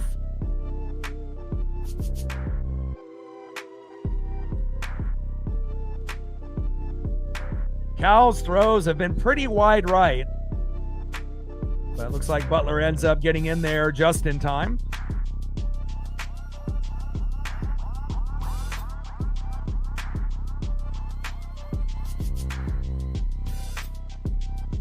I appreciate that. $1 holla, 99 to go to hit our Dono goal.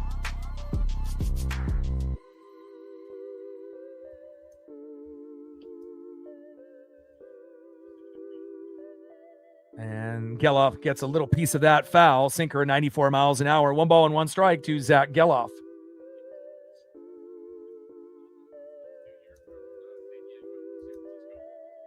I appreciate that. SGA with $1. Every dollar counts. 99 to go. Appreciate you. Throw to second. Got him. There we go.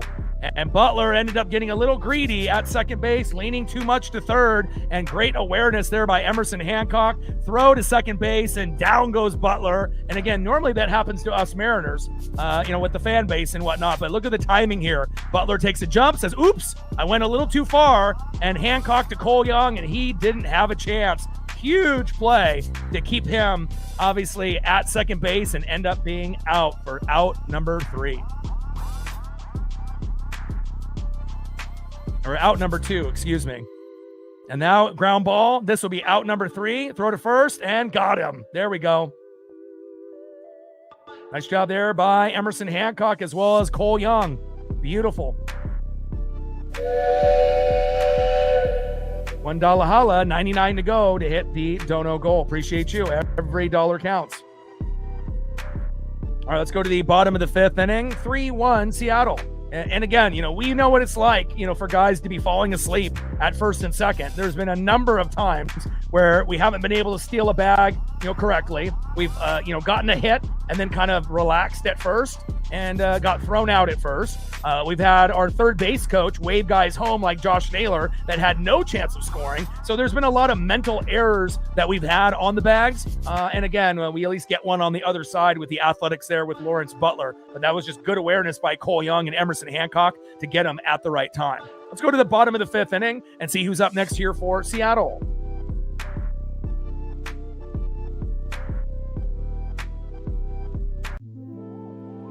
Shout out to my boy Brooks Beats with the best beats on YouTube. Next up for the Mariners, 1 for 2 with a run, RBI and a K, who hit a home run in the first inning. Big dumper, Cal Raleigh. Batting second, 1 for 2 with a run and a K, center fielder Julio Rodriguez. 17-game on-base streak. Last 10 games, he's been batting over 300. He has been on fire. And batting third, a guy that's on fire today, 2 for 2 with an RBI, 2 doubles. First baseman, it's Nails, Josh Naylor. Right hands up. Let's go, M's.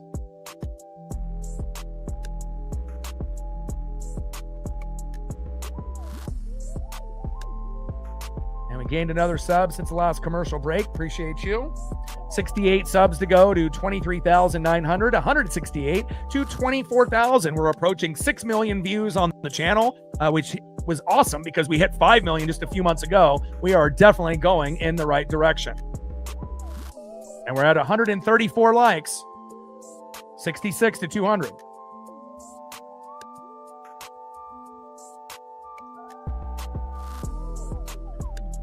First pitch to big dumper Cal Raleigh.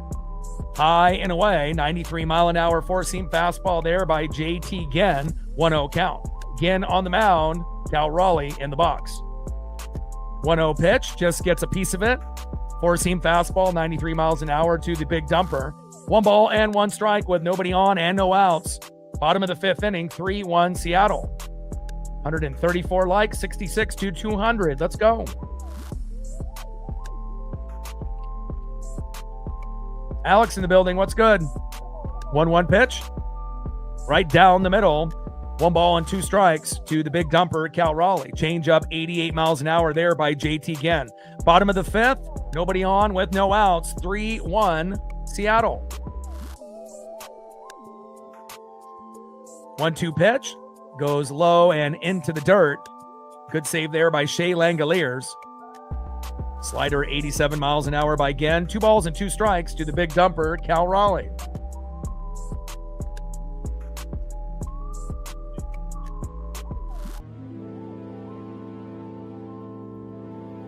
Two pitch. And Cal gets a piece of that one and behind the plate and foul. 2 balls and 2 strikes to the big dumper, Cal Raleigh. Yeah, and like I said, all the likes and the comments and the subs and the shares and the donos are much appreciated. I got to take my pup to the vet, as well as, get some food for her, pretty soon. So anything that can be done, obviously dono-wise, through the Cash App, the Venmo, or the Super Chat would be greatly appreciated, considering my pup was sick twice in the last week, but she is much better now. 2-2 pitch, little slow dribbler by Cal, toe tap on the bag, and that is 1 away.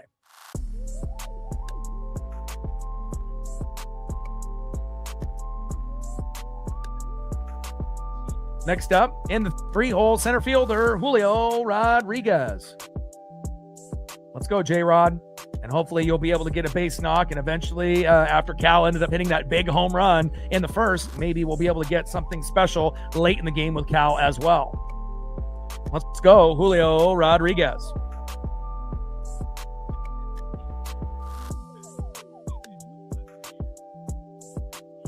First pitch to Julio.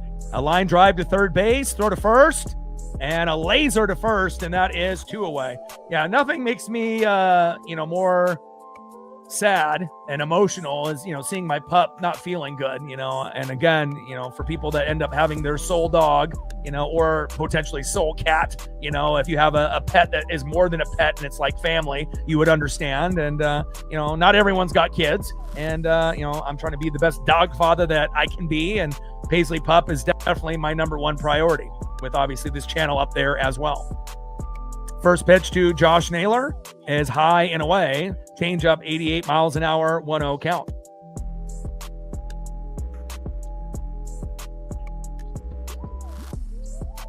Bottom of the 5th inning, 3-1 Seattle. Nobody on with 2 outs. Naylor's got 2 doubles so far today. 1-0 pitch, big swing and a miss. Change up 89 miles an hour there by JT Ginn. 1 ball and 1 strike to Josh Naylor. Let's go, Josh. Keep it going, baby. You're rolling. 1-1 pitch from Ginn. And a little dribbler towards first base, which has been a commonplace for a lot of Mariner hits today. Throw to first, and that is out number 3. We just got to find a way to be able to get a lot of those balls past the first baseman, Nick Kurtz, and Naylor did on his first at-bat that ended up going to right field, but we've had it seems like 4, 5, 6, different at-bats where we just get these slow dribblers to first where we have no chance to be able to run it out. End of the 5th inning, 3-1 Seattle. Let's see who's up next here for the Athletics in the top of the 6th inning.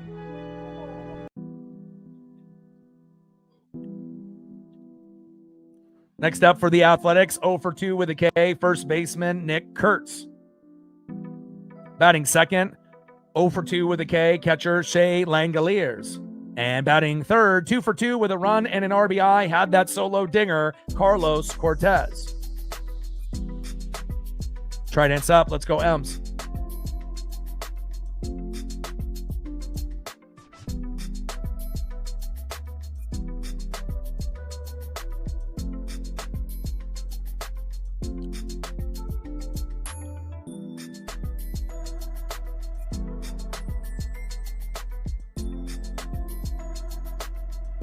Gained another sub since the last commercial break. Appreciate you.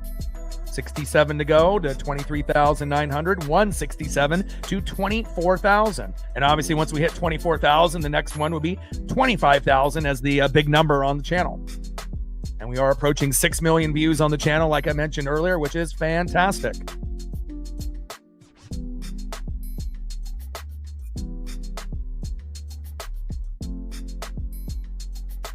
All right, Emerson Hancock, 5 innings pitched, 5 hits, 1 earned run, no walks, 3 Ks, 74 pitches, 52 strikes, 2.20 ERA. And then JT Ginn, 5 innings pitched, 6 hits, 3 earned runs, 1 walk, 5 Ks, 86 pitches, 52 strikes with a 3.80 ERA. So if it wasn't for Cortez, we would have a 3-0 lead. But again, I don't feel comfortable with just a 2-run lead. We don't really know who's coming in the bullpen. So hopefully we'll be able to add on a little bit more before this one is over. Obviously, the magic number, 5 runs, 7 to 10 hits, that should be the goal for every game for the Mariners. And normally when we hit that number, more times than not, if the pitching is decent, we win. So first pitch, low and at the knees by Emerson Hancock. Change up 88 miles an hour, missing to Nick Kurtz. 1-0 count. 219 average, 2 homers and 9 ribbies for Nick Kurtz, who kind of, busted out and broke out last year for the Athletics. Slow start again, like we mentioned earlier in the broadcast, but you definitely have to be careful when you pitch to him, just like Jacob Wilson. 1-0 pitch, big swing and a miss, high and away. 1 ball and 1 strike to Nick Kurtz. Captain in the building, what's good, brother? Absolutely, Chris. Anyone that's got pups understands. My life has changed, for the better, and I don't think people really realize, until it actually happens to you and you get your soul dog and then you end up having that. I mean, it just, flipped my life upside down for the better. 2-1 pitch. Hard hit ball by Nick Kurtz. Back, and gone. And again, like I mentioned with Nick Kurtz, he might have started a little slow. You have to be careful on how you pitch to him. And then moments later, he homers his center, 416 feet. Now the game is getting really interesting. 3-2 Seattle. And again, you can't throw it down the middle to Nick Kurtz. He's got way too much power and a great follow-through swing, just like in this photo. Next up, in the 2-hole, catcher Shea Langoliers. But on the bright side, even though Hancock has given up 2 home runs, they're only solo dingers. We can live with that. We just need our offense to do their job. Much better than giving up 2 2-run jacks or 2 3-run bombs or a grand salami. So obviously it sucks when you give up home runs, but again, the least amount is obviously always preferred. And 2 solo dingers, one by Cortez, one by Kurtz, and hopefully that is it. That for Emerson Hancock. We don't want him to give up any more. First pitch is high and inside to Langoliers, 1-0 count. 1-0 pitch, fouled off, out of play, 4-seam fastball, 95 miles an hour, right down the middle. 1 ball and 1 strike to Shea Langoliers.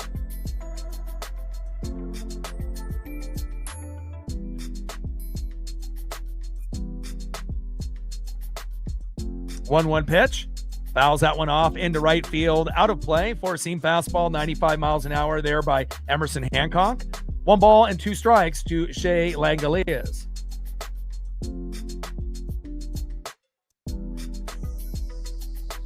Langoliers, a very dangerous hitter, just like they mentioned. Hits for power, underrated. People always look at Jacob Wilson and Nick Kurtz, but Langoliers has been, a very crafty hitter the last few years. And a pretty good catcher behind the plate as well, defensively, from time to time. 1-2 pitch, high and inside. 2 balls and 2 strikes to Shea Langoliers. Come on, Emerson, finish strong, baby. We still got a 1-run lead, but, again, it feels like, we definitely need to get to 5 or more if we're going to want to try to win this. We don't really know how many more runs the Athletics are going to get, so. 2-2 pitch, high and inside. Sweeper, 76 miles an hour by Hancock, losing a little bit of control here in the 6th. Count is full, 3 balls and 2 strikes with nobody on and no outs. 3-2 pitch, gets just a little bit of a piece as it gets deflected off Cal. Hopefully he's okay. He's tough. Sinker, 94 miles an hour by Emerson Hancock. Count still full, 3 balls and 2 strikes to Shea Langoliers. And it always is a close game when we play the Athletics and the Angels, and again, you never can take them for granted. And it's one thing when we play the Astros and the Rangers, we know we're going to give it our all. And then I feel sometimes, when we play the Athletics and the Angels, they don't really put their foot on the gas all the time. And sometimes we end up paying the price for that. Just like in that famous Joe Adell game where we tried, but then he ended up having one of the best defensive games in history, robbing 3 home runs in right field against us, which will probably never, ever happen again. 3-2 pitch. Oh my, back, and gone. Uh-oh, we might have to pull him now. He gave up back-to-back home runs, and Langoliers getting the job done, but who are we going to bring in? We better bring in Bizzardo or Brash, but I think you have to pull him now. The game is tied, and they have 3 solo dingers, and again, it could be worse. Imagine if they had a 2-run blast or a 3-run jack. Maybe we don't come back. And next up is Carlos Cortez, who also has homered early in the game. Homer by Kurtz, homer by Langoliers, and a homer early in the game by Cortez. 1, 2, 3 hitters have been dangerous. And as good as Emerson Hancock was early, definitely struggling here in the 6th. You've got to pull him now. Got to get someone warmed up because I don't think he'll be able to recover. If you continue with him in this inning, now he's done, as I say, with that second home run. Because if you ended up keeping him in, more than likely we would be down 5-3 or 6-3 or worse. So, and that kind of sucks, because he ended up having a pretty good outing prior to that inning, and gave up the 1 home run to Cortez. And that was in the 2nd inning, but giving back-to-back home runs, that's not going to be good for anybody. And just like that, the Athletics have caught up. And again, you never can take them for granted. But on the bright side, at least they were just solo dingers. Now it's just up to our offense to do their job and hopefully the bullpen to do theirs as well. And they're going to bring in Jose Ferrer, which I don't like, but, they're going lefty on lefty. And, I'd rather have Gabe Spire come in, even though he's a little shaky as well. But let's see what Jose Ferrer can do. Can he find a way to get some outs here? And hopefully he doesn't fuck the game up for us because, again, we need to be able to win 2 out of 3 against the Athletics at the bare minimum. Can't talk about a sweep unless we win the first 2 games. So hopefully Jose Ferrer will find a way to get to the strike zone and get some few outs, unless we can get a double play at some point as well, if that ends up being the case. Game got real serious now. That's why with a 3-1 lead, you can't be too comfortable.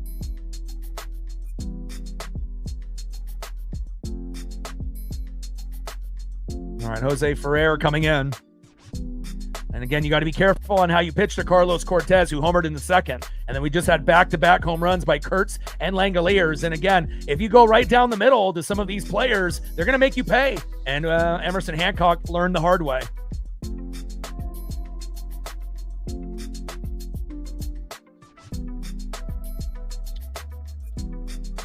Got to be careful with that four-seam fastball. And I feel like Logan Gilbert and Luis Castillo have that problem as well, where they go down the middle, 90 to 95 miles an hour, and they assume it's going to blow past the hitter. But again, if hitters start picking up your tendencies, they're going to, do the damage on you. And we know with Wu and Kirby, they're a little bit better, based off location and kind of mixing things up. But kind of unfortunate because, Hancock was pretty damn good prior to that inning.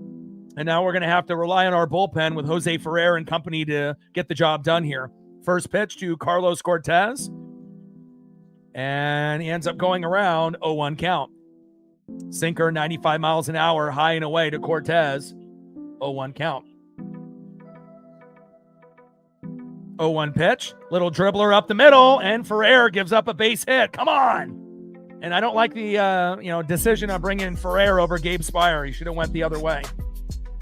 I don't have a whole lot of confidence in Jose Ferrer, who came in with the trade for Harry Ford. And Carlos Cortez is hot. Cortez is 3 for 3 today. Next up in the 4-hole, left fielder Tyler Soderstrom, and we need a strikeout and a double play, or a double play and a strikeout bad here. First pitch fouled off right down the middle, 96 miles an hour with the sinker, 0-1 count. Come on, Mariners.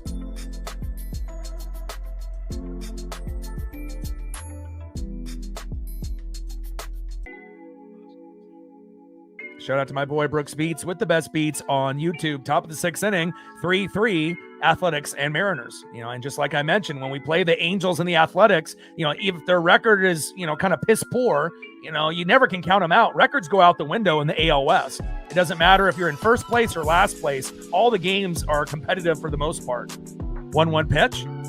Big swing and a miss. That was a good pitch there by Ferrer. Changeup, 88 miles an hour to Soderstrom.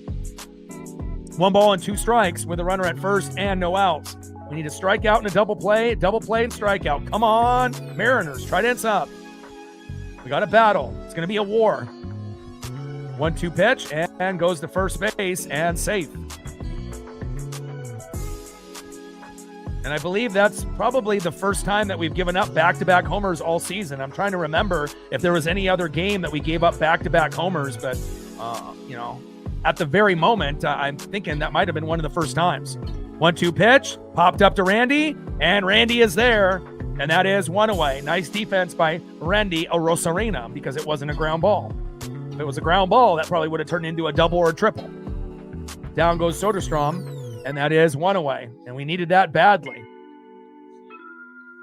All right, here we go. Next up is Jacob Wilson, who ended up hitting into a double play last time around. And, we know he's an elite player, but we need Jacob Wilson to do it again. We need a slow dribbler up the middle, and we need a double play to be able to get out of this inning with the game tied. We don't want to be down 4-3 or worse after the 6th inning.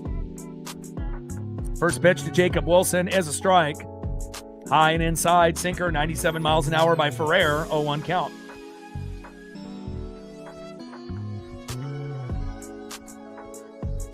Oh, 1 pitch. Big swing and a miss there by Jacob Wilson. Swung so hard his batting helmet went over his eyes. No balls and 2 strikes to Jacob Wilson. I mean, best case scenario, double play or back-to-back punch-outs, but I'm not sure Ferrer has got that in him. More likely to give up back-to-back hits than back-to-back strikeouts.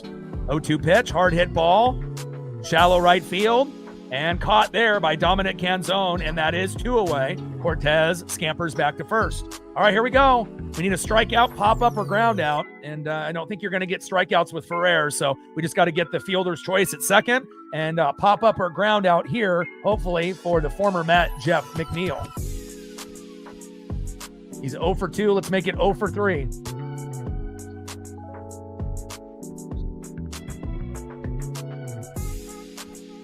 Throw to first. And Cortez is safe. First 3-hit game for Cortez in his career. And it just so happened to happen against Seattle. Go figure, that's how it goes. Athletic Mariner games are always tight. Angel and Mariner games are always tight. And then obviously with the Rangers and Astros, some of the games are tight and then some end up being blowouts. It just depends on what side of the game that you're on. Are you winning with a blowout or are you getting your ass kicked? First pitch fouled off by McNeil right down the middle. Sinker, 96 miles an hour, 0-1 count. Top of the 6th inning, runner at first with 2 outs. Athletics tied it up with back-to-back home runs by Nick Kurtz and Shea Langoliers, unfortunately. And that exited Emerson Hancock. 0-1 pitch, big swing and a miss. Beautiful slider, 88 miles an hour there by Jose Ferrer. No balls and 2 strikes with a runner at first. Cortez with 2 outs. Got to find a way to get this last out. Come on, Ems. Trident's up. Let's go, Mariners. 0-2 pitch.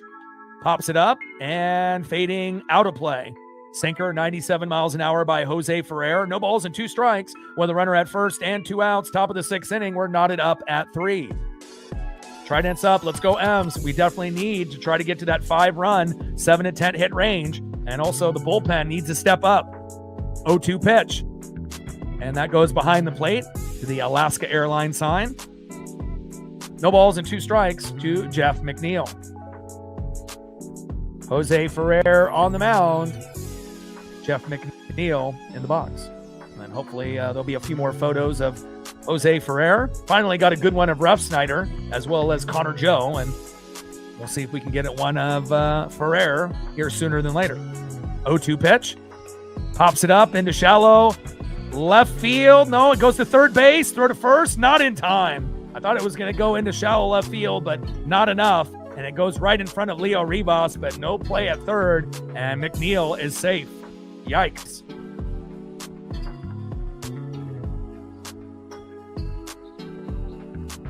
And the former Met gets the job done there with a little blooper right in front of third base. And no chance. McNeil is a hustler, as you can tell. Next up in the 7-hole, 0 for 2, Max Muncy. Come on, Mariners. We got to end the bleeding here. First pitch from Ferrer to Muncy. Fouls that one off, 0-1 count. And again, I think they should have went with Gabe Spire if they wanted to go a lefty-on-lefty matchup, against Cortez early on. But, it's Dan Wilson. He's got a certain way about him. And sometimes he makes the right decision, and sometimes he doesn't. 0-1 pitch, fouls that behind the plate. But obviously Gabe Spire is not really reliable like Ferrer. So, the same situation could have happened even if we brought in Gabe Spire. Every once in a while, Gabe is hot, but, Gabe has a tendency of being a little wild more times than not. 0-2 pitch from Ferrer to Muncy with runners at first and second. Get him, Ferrer! And he hits him. Jesus Christ. Pull him. Dumb decision pulling him. Golly. And Muncy is down on all fours. And pull Ferrer. Never should have brought him in. Should have brought in Gabe Spire. This is the dumbass shit that Dan Wilson does. And now we got bases loaded with 2 outs. Hell, we probably would have been better off keeping Emerson Hancock in the game. He would have been able to find a way to get the 3rd out rather than someone like this. We were hoping that Jose Ferrer could potentially be one of the top 3 guys in the pen, and it still looks like it's going to be Bizzardo, Brash, and Spire. And if Ferrer keeps playing like this, he might be on the Cole Wilcox, Cooper Criswell, Casey Legomina level. Where you're at the very back end of the team, and trading Harry Ford for a piece that's not reliable, not ideal. Oh, yikes! All right, who's going to get us this final out? And I highly doubt that Hancock would have bases loaded at this point. At some point, he might have been able to give up another hit or two, but I have to assume that Hancock would have been able to fight through it and been able to get the third out at least by now.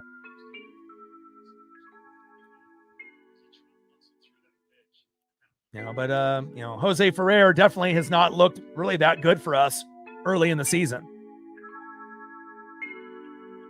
Next up is Lawrence Butler.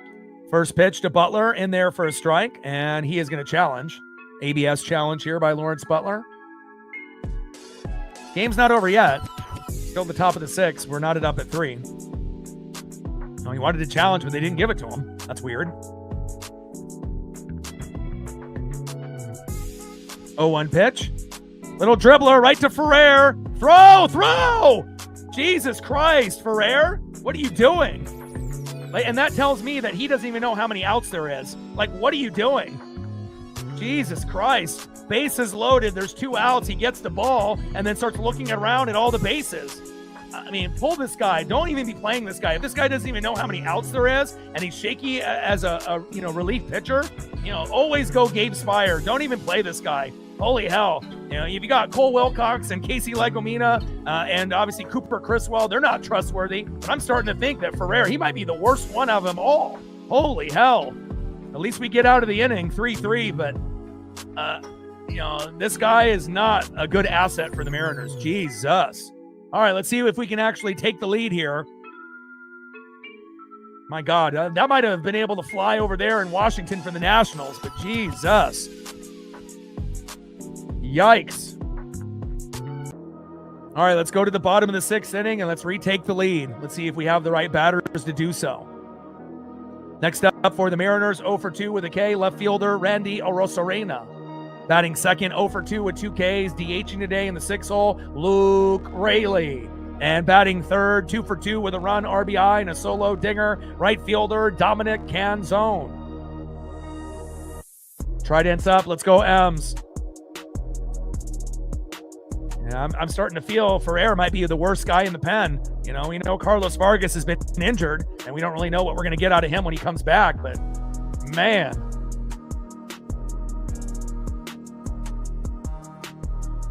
I feel that he's maybe the most or the least trustworthy bullpen pitcher. And we already know how it goes with Cooper Criswell, Cole Wilcox, and Casey Legomina. But I think I trust those guys even more than Ferrer now. I never thought I would say that, but I think that's where we're at. I think Jose might be the worst one out of everyone that we got.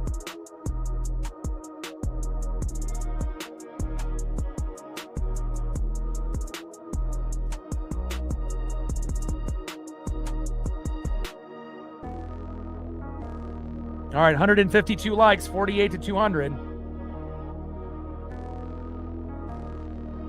First pitch to Randy Arozarena, 0-1 count.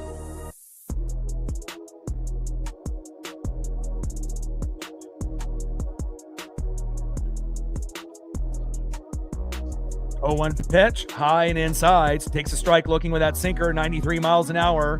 No balls and 2 strikes to Randy Arozarena.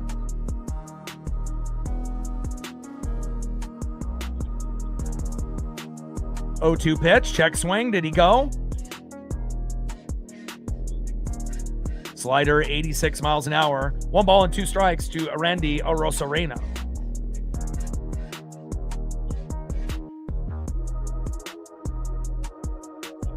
One-two pitch, and that almost hits Randy in the leg there.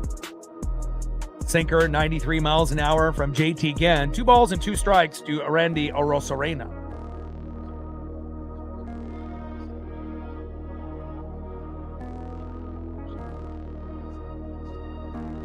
Two-two pitch to Randy.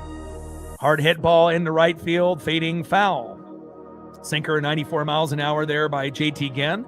2 balls and 2 strikes with nobody on and no outs. Bottom of the 6th inning, 3-3 Mariners and Athletics. Got plenty of time to win this game. There's no doubt about that, but we can't have what we had with Jose Ferrer.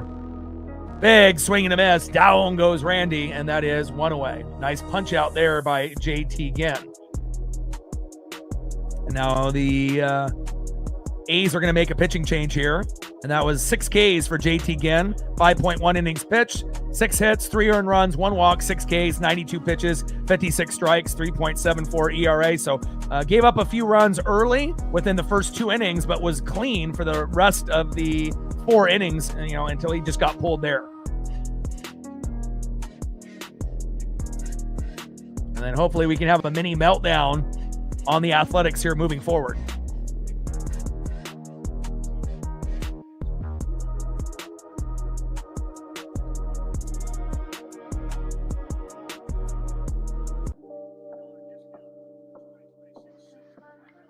Next up for the Mariners with 1 out, DHing today, Luke Raley.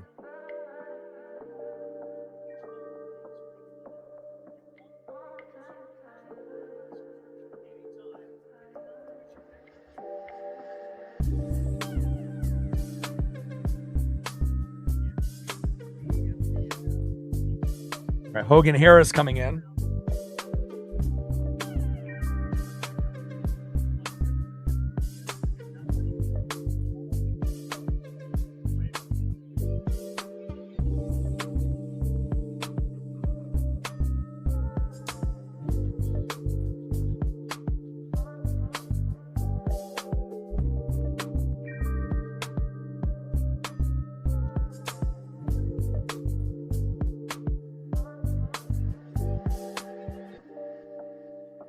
All right, Hogan Harris coming in for JT Ginn, so his night is done, and hopefully Hogan Harris will have a meltdown, and we can start making up, for some of those big home runs that the Athletics got out of Nick Kurtz and Shea Langoliers off Emerson Hancock. Oh, we got Rob Refsnyder back in the game. Refsnyder hitting for Luke Raley. Uh-oh. I mean, he did homer yesterday, so, but obviously lefty and righty pitching will determine those things.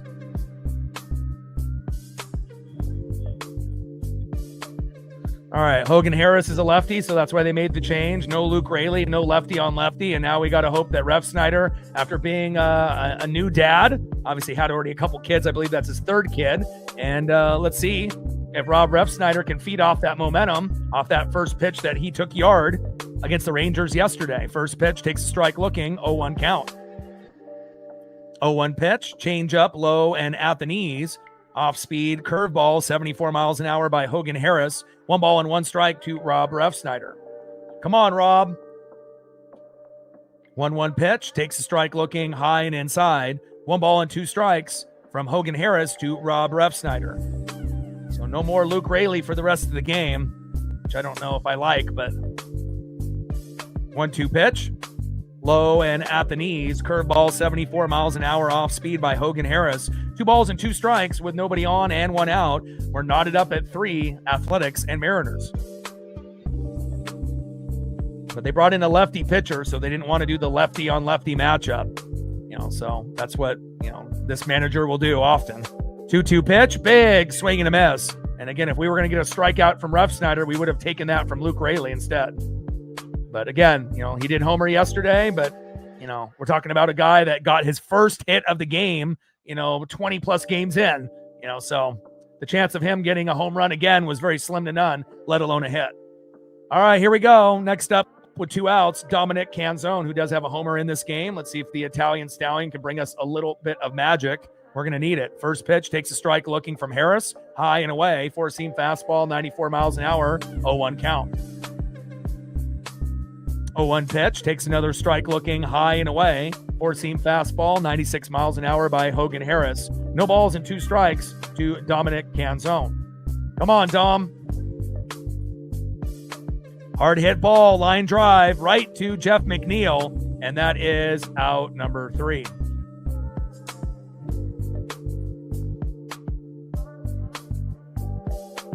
Somebody's got to step up for the Mariners. End of the 6th inning, 3-3, Athletics and Mariners. Let's see who's up next here for the A's in the top of the 7th. 67 subs to go to 23,900.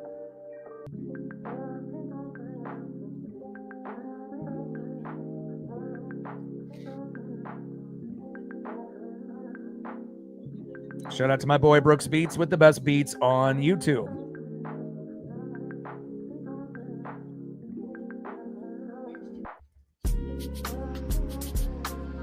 All right, we're at 156 likes, 44 to 200. And we still got a ways to go on our Dono train. Matt Brash coming in for Jose Ferrer.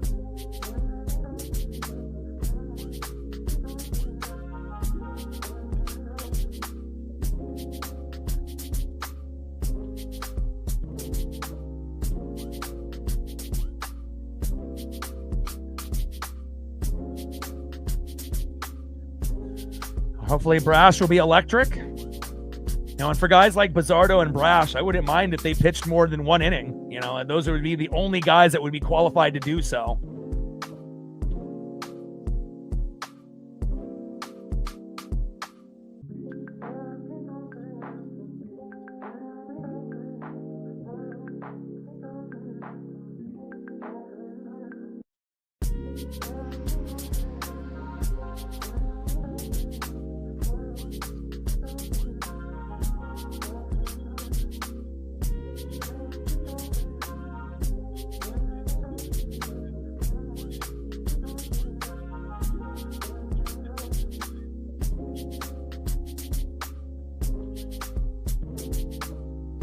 Next up in the top of the 7th inning in the 9-hole, center fielder Zach Geloff. Back at the top of the order, who hit a home run in his last at-bat, Nick Kurtz. And same thing with number 2 hitter, catcher Shea Langoliers. So we're really going to need someone that we can trust, and that's why they brought in Matt Brash. You would assume Bizzardo and Brash would have been the number 1 choices to go against those guys. And hopefully Brash will be electric here.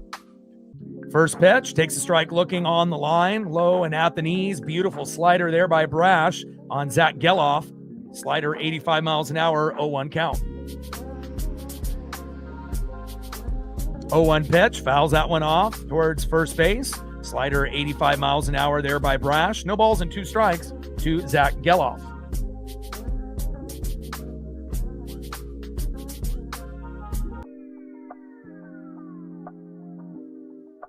0-2 pitch, high and away. Sinker, 96 miles an hour by Matt Brash. 1 ball and 2 strikes to Zach Geloff. Come on, Mariners. We're in this still. I don't feel like the game is over. Sometimes you feel like the game's slipping away and whatnot, but, it's just unfortunate that Hancock gave up back-to-back homers to Kurtz and Langoliers. But, if we can get some decent pitching the rest of the way, you have to assume somebody, will be able to make a play, and hopefully we can get a nice half inning and we can get a run or 2. And again, the magic number, 5 runs, 7 to 10 hits. We hit that number with decent pitching. More times than not, that's a victory. 2-2 pitch, big swing and a miss, and Brash with a punch out on Geloff. Nice job.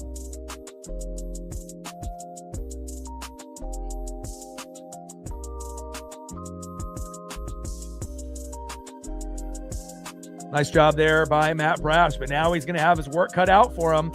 Next up is Nick Kurtz, on deck Shea Langoliers. And you can't really pitch down the middle to those guys that often. Pitch down the middle at your own risk. First pitch, high and away, takes a strike looking, 0-1 count. Because if you go down the middle on Kurtz, Wilson, or Langoliers, you will get rocked. 0-1 pitch, high and away. Four-seam fastball, 97 miles an hour by Matt Brash. 1 ball and 1 strike to Nick Kurtz. Tried ends up, let's go M's. 1-1 pitch, high and away. Change up 90 miles an hour there by Brash. 2 balls and 1 strike to Nick Kurtz. And this is probably the most trustworthy pitcher that we got in the pen besides Bizzardo. So 2-1 pitch, high and away. But they are human, after all. So sometimes they'll do a good job, and other times, they'll, shit the bed, 3 balls and 1 strike to Nick Kurtz. Come on, Brash.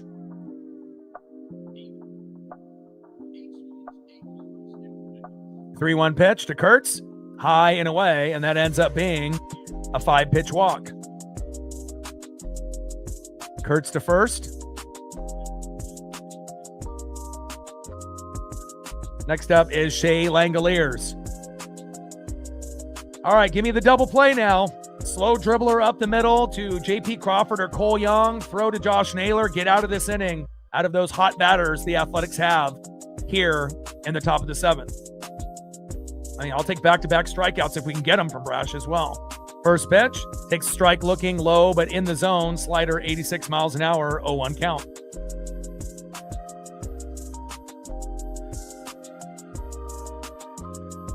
Oh, 0-1 pitch to Langoliers. Right down the middle, just off to the right, just inside on the line. Sinker 97 miles an hour. No balls and 2 strikes. With the runner at first, Nick Kurtz with 1 out. Nice pitch there by Brash. No balls, 2 strikes, runner at first and 1 out. We're tied up at 3 here in the top of the 7th. Come on, Brash.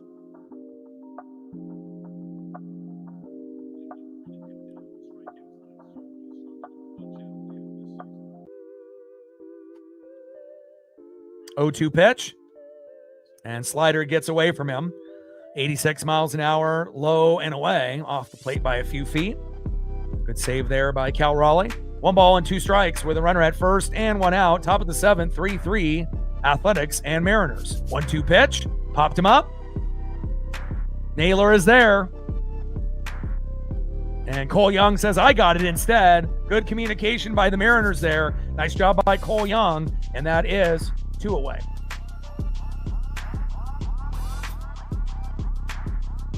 Next up, the most dangerous hitter on the team today, 3 for 3, DHing Carlos Cortez. And hopefully we can get Cortez to pop up because he has been electric here today against the Mariners. His first 3 for 3 game in his career.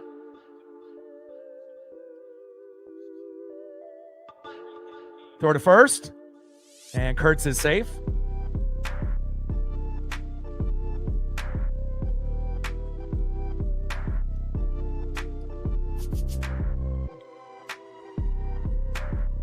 Trident's up. Let's go, M's.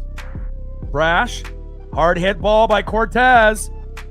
Deep right field, but in play. And there we go. Dominic Canzone says, I got it. And that is out number 3. Great job by Matt Brash.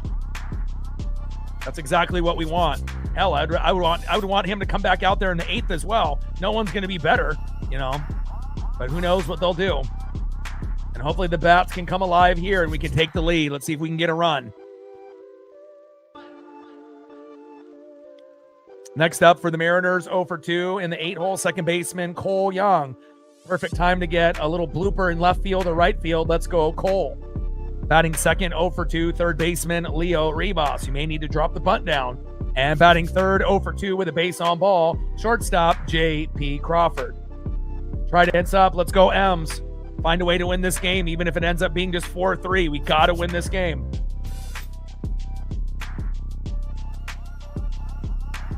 Gained another sub since the last commercial break. Appreciate you. 66 subs to go to 23,900. 166 to 24,000.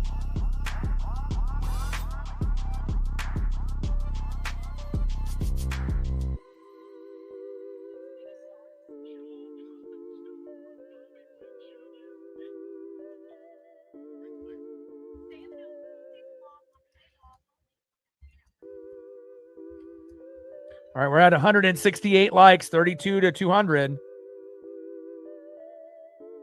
And we're 99 away from our Dono train.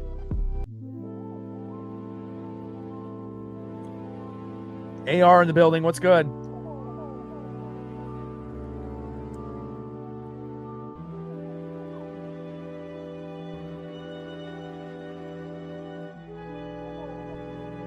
I appreciate that. And we're getting close to hitting 6 million views on the channel. We just hit 5 million a few months ago. So we're definitely going in the right direction. You know, short-term goal, 24,000 subs, and then 25,000 subs, and then obviously 30, 40, and then 50. And then the long-term goal, obviously, is 100,000 subs. And, you know, a lot of people that say that, you know, they will never hit a number like that. But I'm very confident, you know, that we will be able to get to that number at some point, you know, in the future. First pitch from Harris to Cole Young, takes a strike looking right down the middle, 0-1 count. We got some of the best fans on planet Earth here on the channel, and I appreciate every one of you. 0-1 pitch, low and away, slider 84 miles an hour there by Hogan Harris. 1-1 pitch, high and away, slider 85 miles an hour, high and away. 2 balls and 1 strike to Cole Young. 2-1 pitch, low and away, four-seam fastball, 94 miles an hour there by Harris. 3 balls and 1 strike to Cole Young. Come on, Cole. And Young pops it up. Should be a routine play for the Athletics here. And Kurtz is there in foul territory. An off day for Cole, which is unfortunate, and that is 1 away. He might have 1 more at bat before this one is over. Next up, third baseman in the 9-hole, Leo Rivas. Come on, Leo. On deck is J.P. Crawford.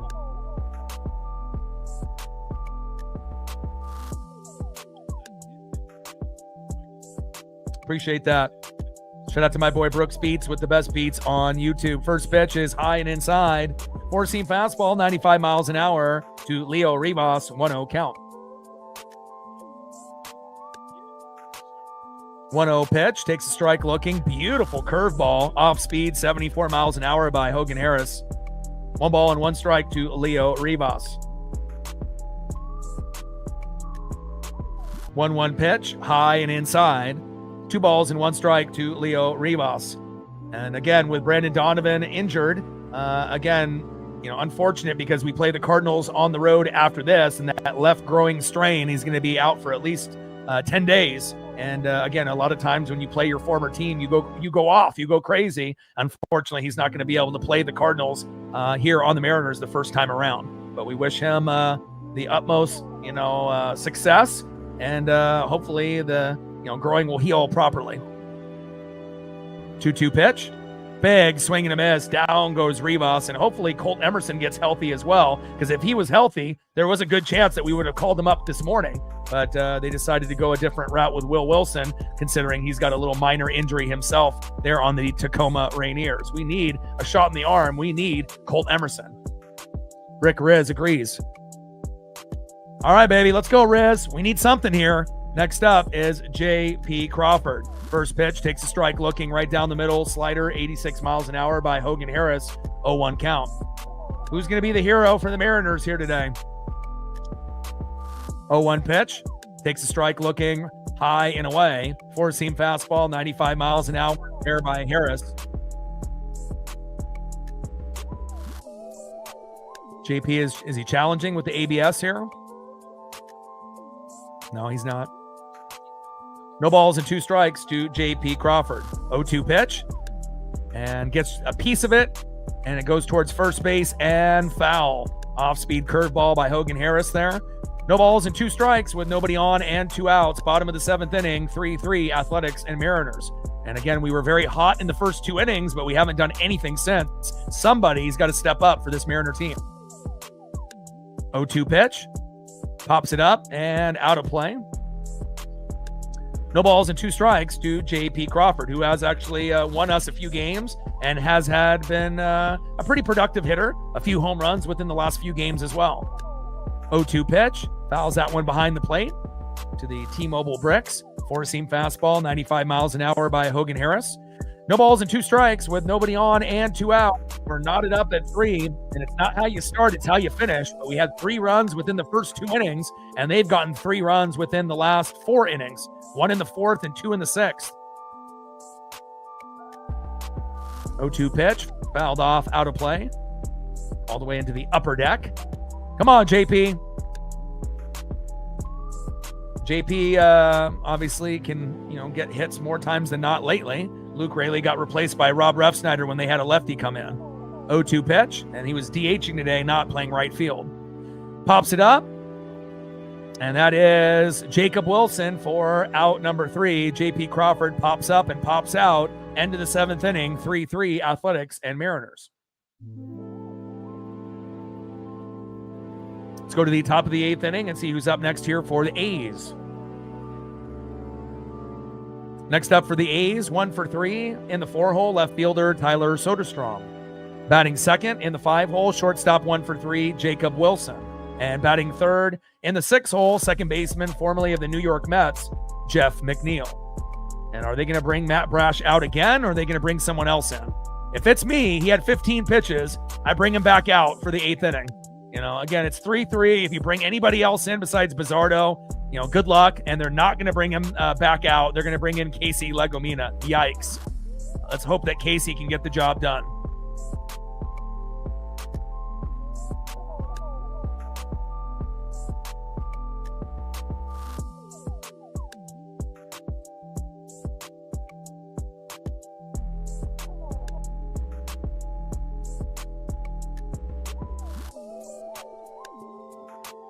Let's see if Legumina can be better than Jose Ferrer, and hopefully he will be.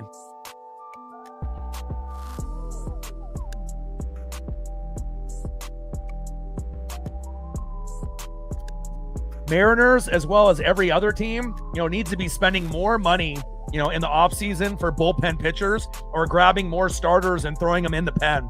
Everyone's number one weakness is the bullpen. And normally we have a good closer, but Mooney's been unreliable this year for the most part. And again, it's like when you only have 1 or 2 guys out of 10 that you can trust, it's not ideal, and again, I'm hoping at some point or another, teams will realize this instead of getting a backup right fielder or, these other guys that you may not necessarily need except for depth. You need to be able to address the bullpen, and it's kind of crazy where, not really any team addresses it, to the maximum. And again, if you end up having, a dominant bullpen, think about how many games are lost by your bullpen. I mean, it's the number one position group that either will win you or lose you more games throughout the year. So why not invest in that particular position group? First pitch takes a strike, looking down the middle to Soderstrom, 0-1 count. 0-1 pitch, fouls that one off. Change up 88 miles an hour there by Legumina. No balls and 2 strikes to Tyler Soderstrom. But, I get it. You want to be able to, get these high-priced, high-profile guys in the offseason. But if I was running the team, I would be stacking pitchers and good ones. Either, bullpen guys from other teams that are good or starters from other teams and moving them into the pen. So that way you have a dominant bullpen. 1-2 pitch, and that's fouled off towards first base. But, there's so many teams, that don't have a very good pen. Or you might have players that you believe in, but then when the season gets going, you find out you really only have a couple that you can trust.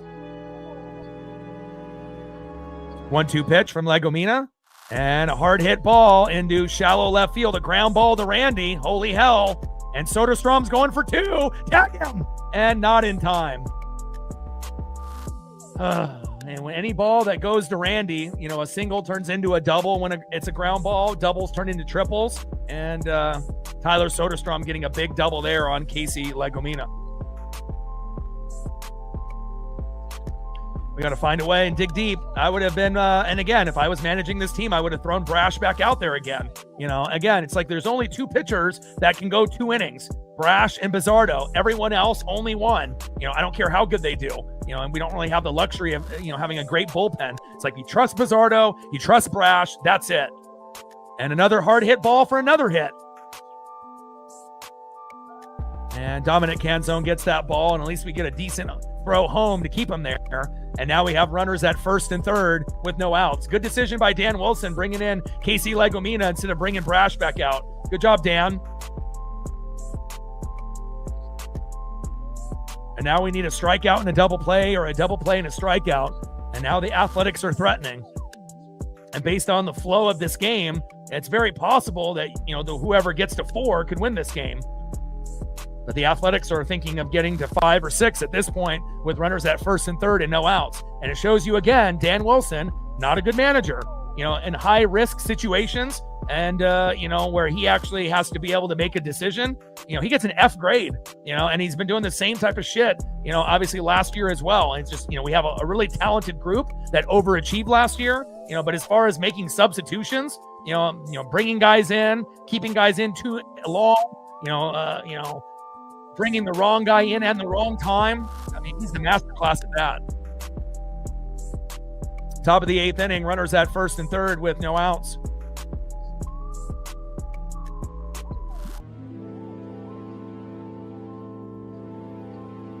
And let's pray that Casey Legumina can at least get an out here.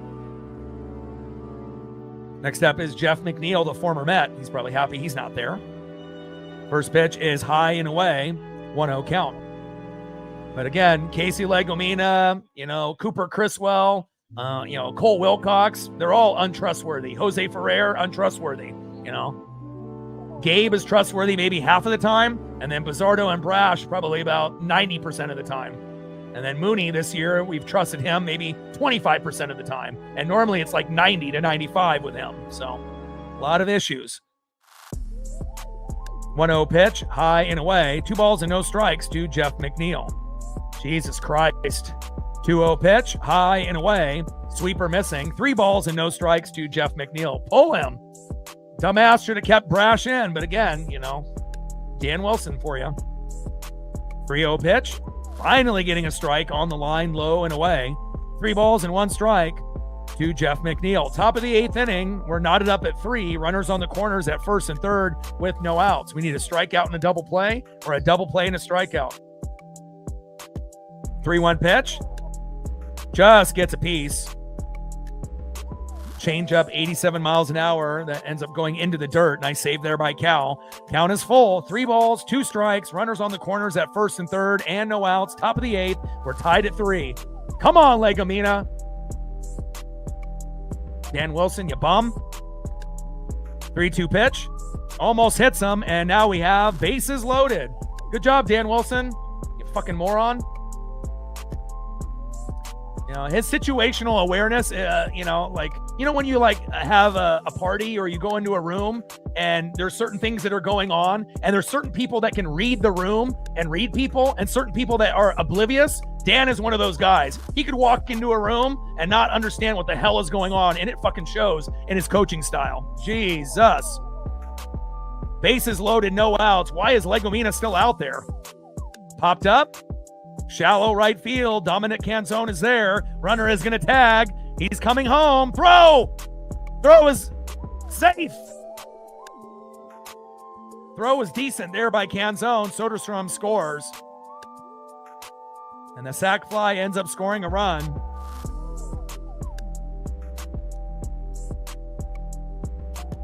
Four to 3 Athletics.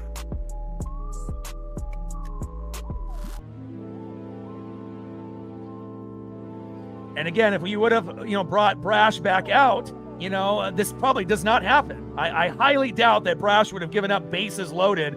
He's the most trustworthy guy we have in the pen, And again, that's the difference. How can, a fanatic of baseball and the Mariners be a better manager than the guy that we have that's out there? And a lot of you guys in the room would be able to manage this team better than what he does. It's just insane. And Scott Service was the same fucking way. Leaving guys in too long,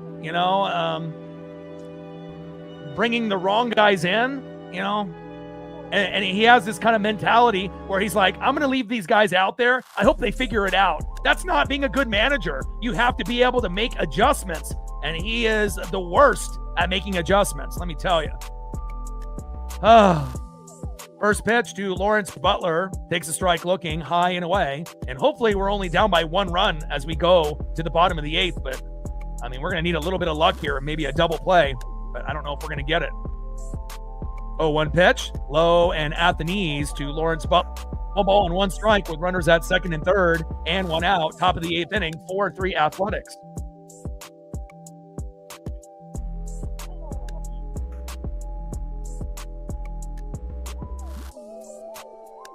One pitch, popped up and out of play.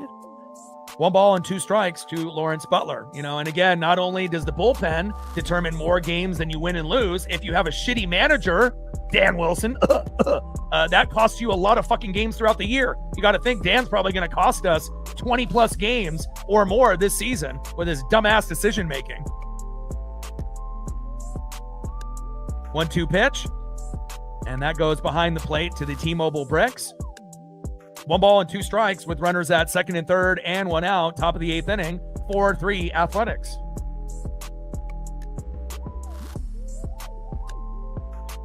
And the only problem about baseball, it's not like football where you can hire like an offensive or defensive coordinator or bring someone who just won a natty in college and bring him into the pros. For the MLB, it's just a recycling dumpster fire of like average to below average managers. Like out of 30 teams, how many managers are really good? Like 2 or 3?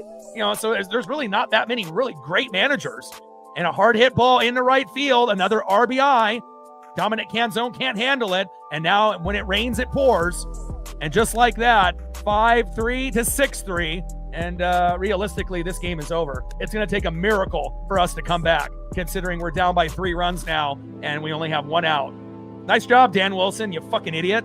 This is a game that we easily could have won, but bad decision making by a below average manager. And some people want to continue to defend this guy. I mean, how many games do you need to watch before you start to realize, yeah, the bullpen sucks sometimes. There's no doubt about that. But Dan Wilson is a part of that by bringing those guys in that end up losing games for us. Next up is Zach Geloff. And like, how, you know, it just makes me speechless. But I mean, I'm kind of expecting it most of the time, especially with his managing style. First pitch, takes a strike, looking low and at the knees. Oh, count. And we get Lawrence Butler in between the bags again. He was sleeping at second base, and we got him earlier. And again, he was trying to pull a fast one, and at least we had some spatial awareness to be able to get Butler there. And that is 2 away.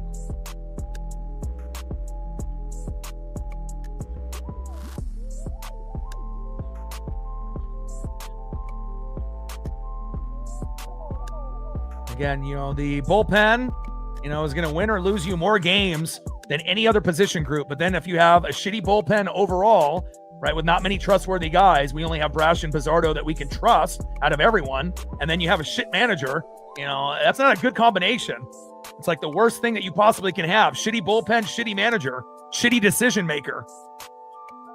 Especially in high pressure situations. He gets a fucking F, and that goes back to last year as well. I mean, we just overachieved because we had a lot of fucking talent. 0-2 pitch, high and inside. 1 ball and 2 strikes to Zach Geloff. 1-2 pitch, popped up, and this should be out number 3 as long as Randy doesn't fuck this up. And Randy is there, and that is out number 3. And in a game that was 3-3, just like that, Dan Wilson not bringing Matt Brash out for another inning, which would have kept the game at 3-3, or maybe even 4-3 at the very worst. But now it's 6-3, and it's out of hand. Now we're literally going to need a miracle. We're going to need a meltdown like Legomina had on the opposite side for the Athletics to come back to tie this game. But the bright side is this is game 1. You know, we can still win the series in game 2 and game 3. But again, we do have Luis Castillo and Logan Gilbert, you know, that are going to be on the bump. You know, Gilbert, obviously we know, you know, hasn't been very good. And obviously with Castillo, you know, tomorrow he's been the worst out of everyone. So hopefully the bats really come alive. And again, magic number normally is 5 runs, 7 to 10 hits. And even if we hit 5, that's still not good enough in this particular game. But again, hopefully we can get a little bit of magic. We had magic in the first 2 innings, you know, but again, we've been ice cold since. Come on, Mariners. We need a miracle now. Next up for the Mariners, 1 for 3 with a run, RBI, and a K, who had a home run today. And honestly, if we're going to come back in this game, we're going to need Cal the homer again. Big dumper, Cal Raleigh. Batting second, 1 for 3 with a run and a K. Center fielder, Julio Rodriguez. Hell, we might need Cal and Julio to homer. And then batting third, 2 for 3 with an RBI and 2 doubles, Josh Naylor. And it's not like all 3 guys are going to homer, but could you imagine? Cal homers, Julio homers, Naylor homers. I mean, if that would happen, we would win the game because based off that momentum alone. But, you know, the chance of that happening is slim to none, but you never know. All right, let's see what we got. Who's coming in? Leiter Jr. is coming in. We'll see how this goes.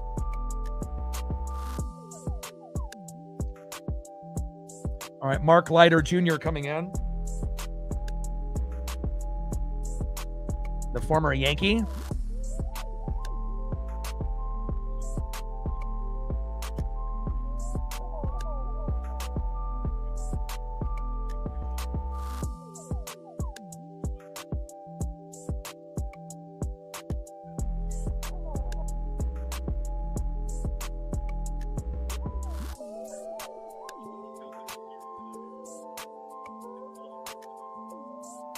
First pitch to Cal, fouls that one off with a sinker, 91 miles an hour from Mark Leiter Jr. 0-1 count.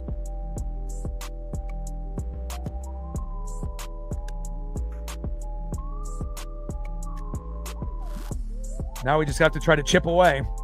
0-1 pitch, low and at the knees. 1 ball and 1 strike to the big dumper, Cal Raleigh.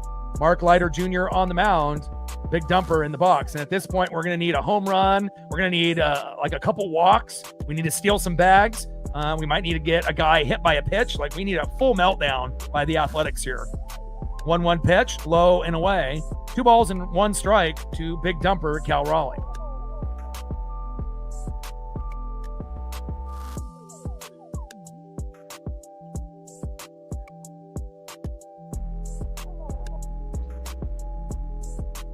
That's how we deal with people that, that are not a good fit on the channel.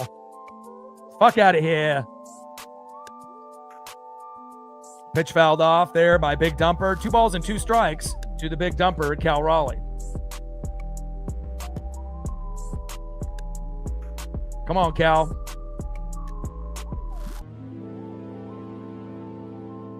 2-2 pitch popped up and out of play. And just like I mentioned, when we play the Athletics and the Angels, I feel like a lot of Mariner fans that are casuals, they think, oh, it's going to be easy. It's far from easy. If anything, they give everything that they have against us. And then when we play the Astros and Rangers, we know that we have to step up for those 2 teams. And usually those will end up being close in a couple, but then a couple of the games end up being blowouts. Either you blow them out or they blow you out.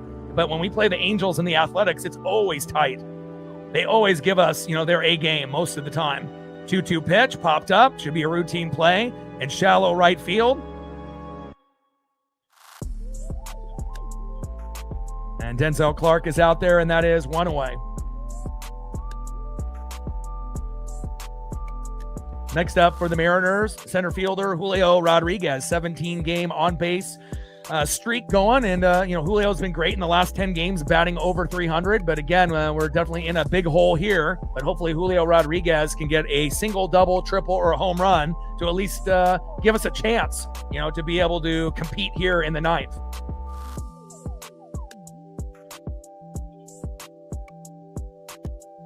The Athletics walk a lot of guys, and their pitching hasn't been the greatest this season. But again, when you end up, bringing in, a bad relief pitcher when the game is 3-3, then, sometimes this happens. And also if you have a bad manager that doesn't, read the room, I feel he has no awareness, on when guys are hot and when guys are not. There's a certain time and a place for certain substitutions, and, 1-0 pitch. And that ends up going behind the plate, foul. 1 ball, strike to Julio Rodriguez. Like, you have to understand who's trustworthy and who's not. Just not throw guys out there and, hope for the best. And I feel that's how Dan manages the team. 1-1 pitch. Big swing and a miss there by Julio. Curveball, 74 miles an hour by Mike Leiter Jr. 1 ball and 2 strikes with nobody on and 1 out. Bottom of the 8th, 6-3 Athletics. But again, we still have a chance, to be able to win the series. It's a 3-game set, and hopefully we do. We lost 5-0 to the Rangers, and then we ended up winning those last 2 games. So similar situation maybe in this series as well, unless we end up coming back with the miracle and then the A's have a meltdown, which could happen. 1-2 pitch. Julio, hard hit ball, shallow right field, and it drops. There we go.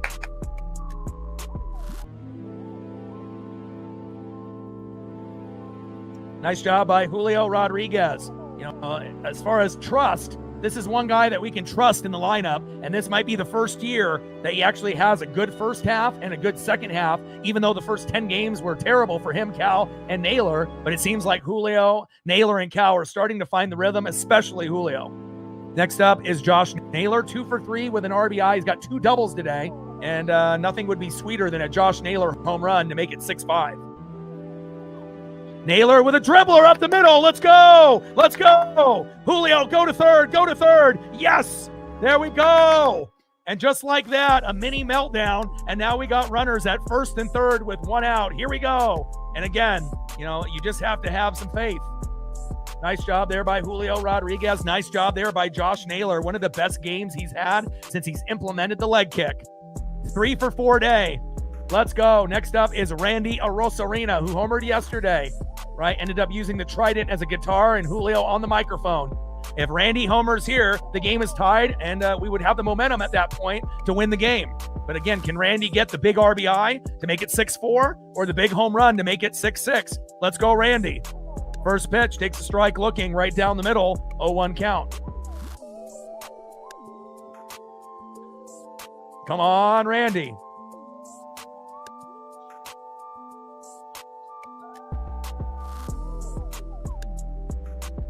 Oh, 1 pitch.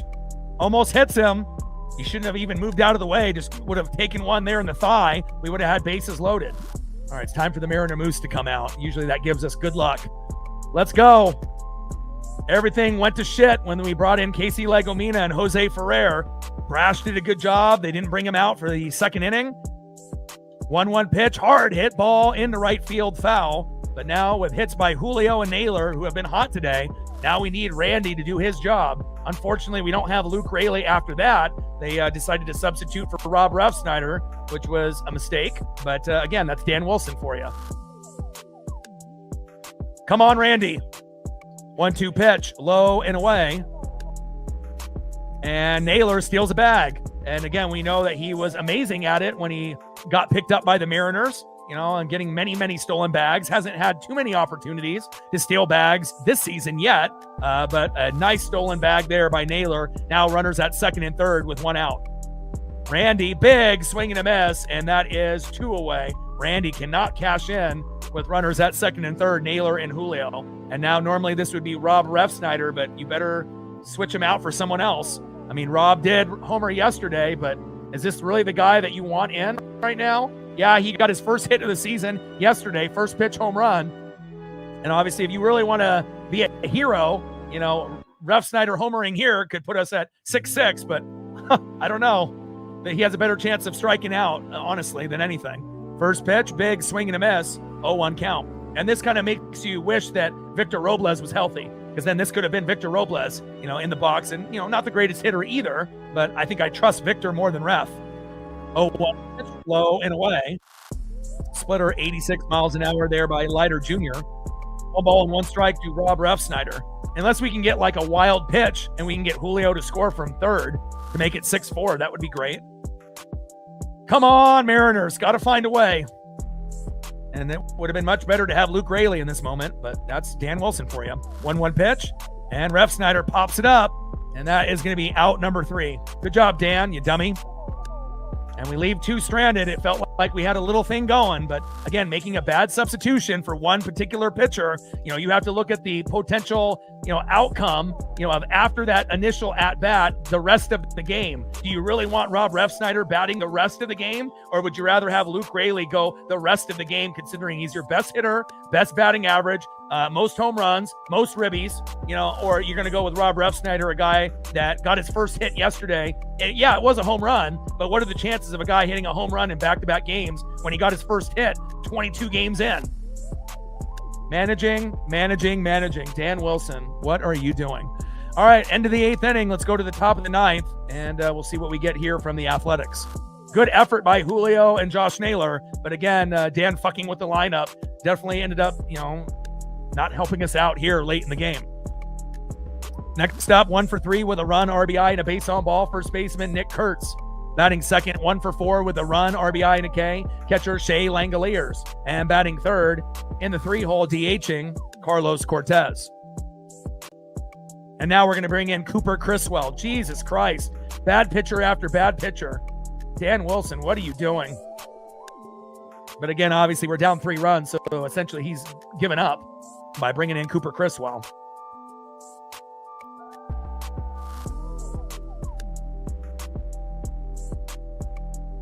Definitely let this game slip through our fingers.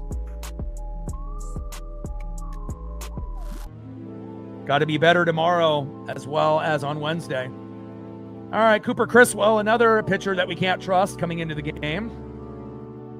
Just like Casey Legomina, not trustworthy.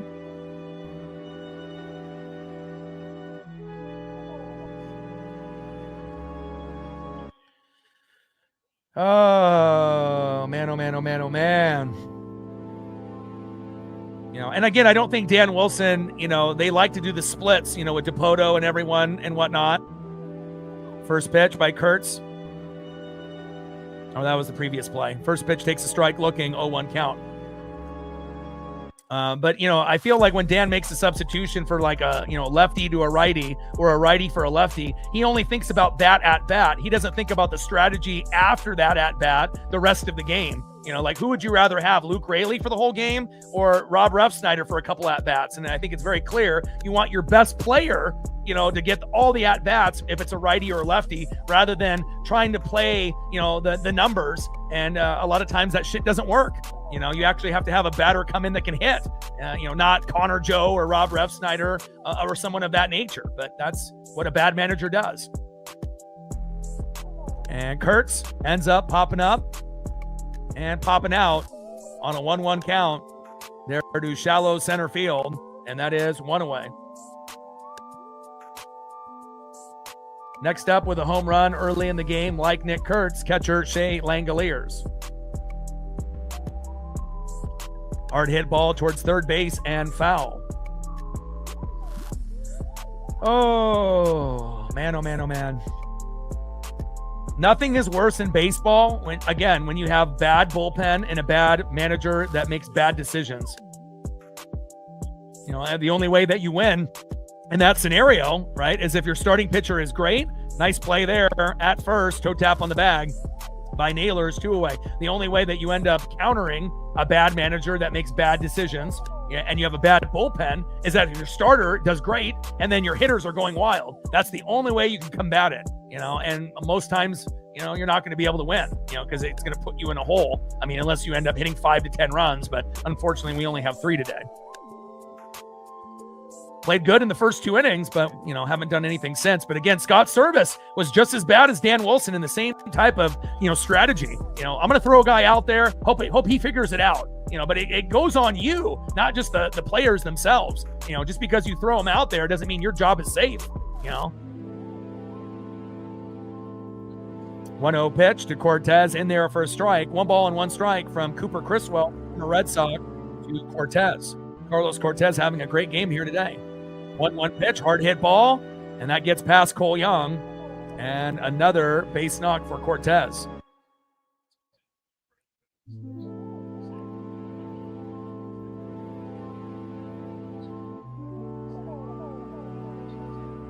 Four for 5 day for Cortez. What a day. Best game in his career, Carlos Cortez. Nice job. Anytime a guy goes 4 for 5, that, you know, reminds me of Ichiro. We haven't had too many guys that could do that since him. Next up, 2 for 4, Tyler Soderstrom. First pitch, hit deep left field. Rosarina is back at the warning track, and that is out number 3. All right, we're down by 3 runs. You know, Dan Wilson with his decision-making put us in this hole, and now we're going to need a miracle. And let's see if we actually have the batters that potentially could, you know, give us something. I mean, at this point, we might be able to get, you know, a hit, maybe, but I don't even know if we can get a run at this point, but we'll see. All right, next up, 2 for 3 with a run into RBI. Did have a home run today, the Italian stallion, Dominic Canzone. Batting second, 0 for 3, second baseman Cole Young. And batting third in the 9-hole, third baseman Leo Rivas. And I definitely can't wait until we get to a point where we can get Victor Robles back in the lineup. You know, him as a backup with Miles Mastrobuoni would be better than Connor Joe or, you know, some of these other guys like Rob Refsnyder. Facts.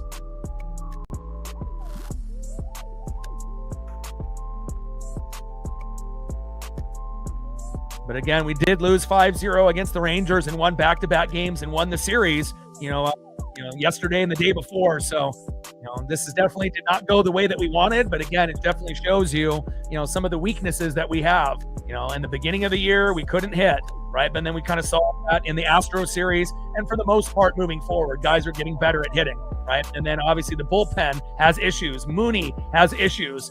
Communication for defense has issues, but it's starting to get a little bit better. You know, guys falling asleep at the bags. You know, third base coach sending guys home like Naylor when they have no chance. Like, there's just a lot of things that have kind of gone against us. But the last thing that we need is a shitty bullpen and a shitty decision maker at manager. But unfortunately, I think that's just how it's going to be. And we're just going to have to, you know, score more runs and have better starting pitching to kind of combat those issues. Top of the 9th inning ended up, you know, going okay for us there. But now we're down in the bottom of the 9th by 3 runs. And hopefully we can find a way to have a miracle here. Cole Young is going to be batting second after Canzone. I mean, unless they do something stupid and bring in like Connor Joe, but, you know, knowing Dan Wilson, who knows? Oh, we need a meltdown. We need a meltdown. Come on, Dom. Kuno is in. And Canzone with a line drive. Right to Max Muncy. 1 away.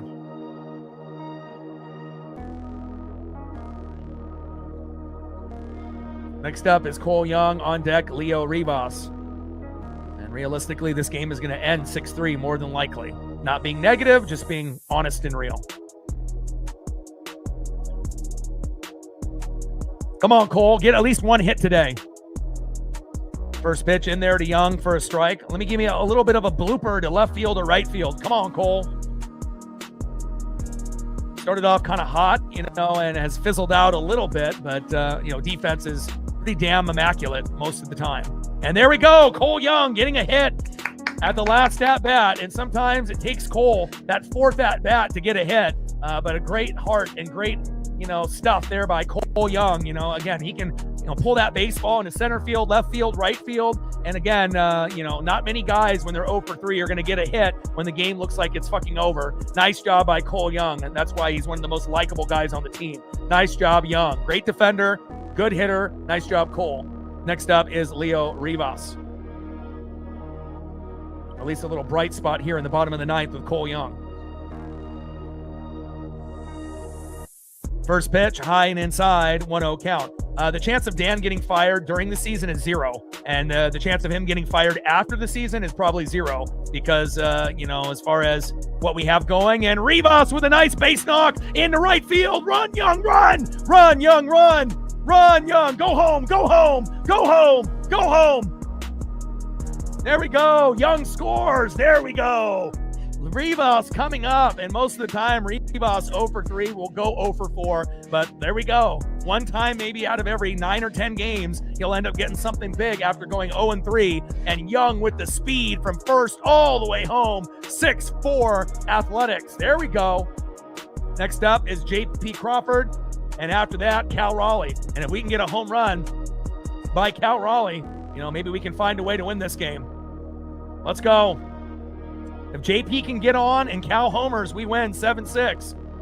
Come on, JP. Great heart from Cole Young and Leo Rivas. First pitch fouled off there by JP Crawford, 0-1 count. And this will carry over until tomorrow. Even if we lose this game, which I hope we don't, but if we do, it will carry over until tomorrow. Nice momentum from Cole Young and Leo Rivas. Trident's up. Let's go, M's. 0-1 pitch. Big swing and a miss from J.P. Crawford. No balls and 2 strikes with a runner at second and 1 out. Come on, J.P.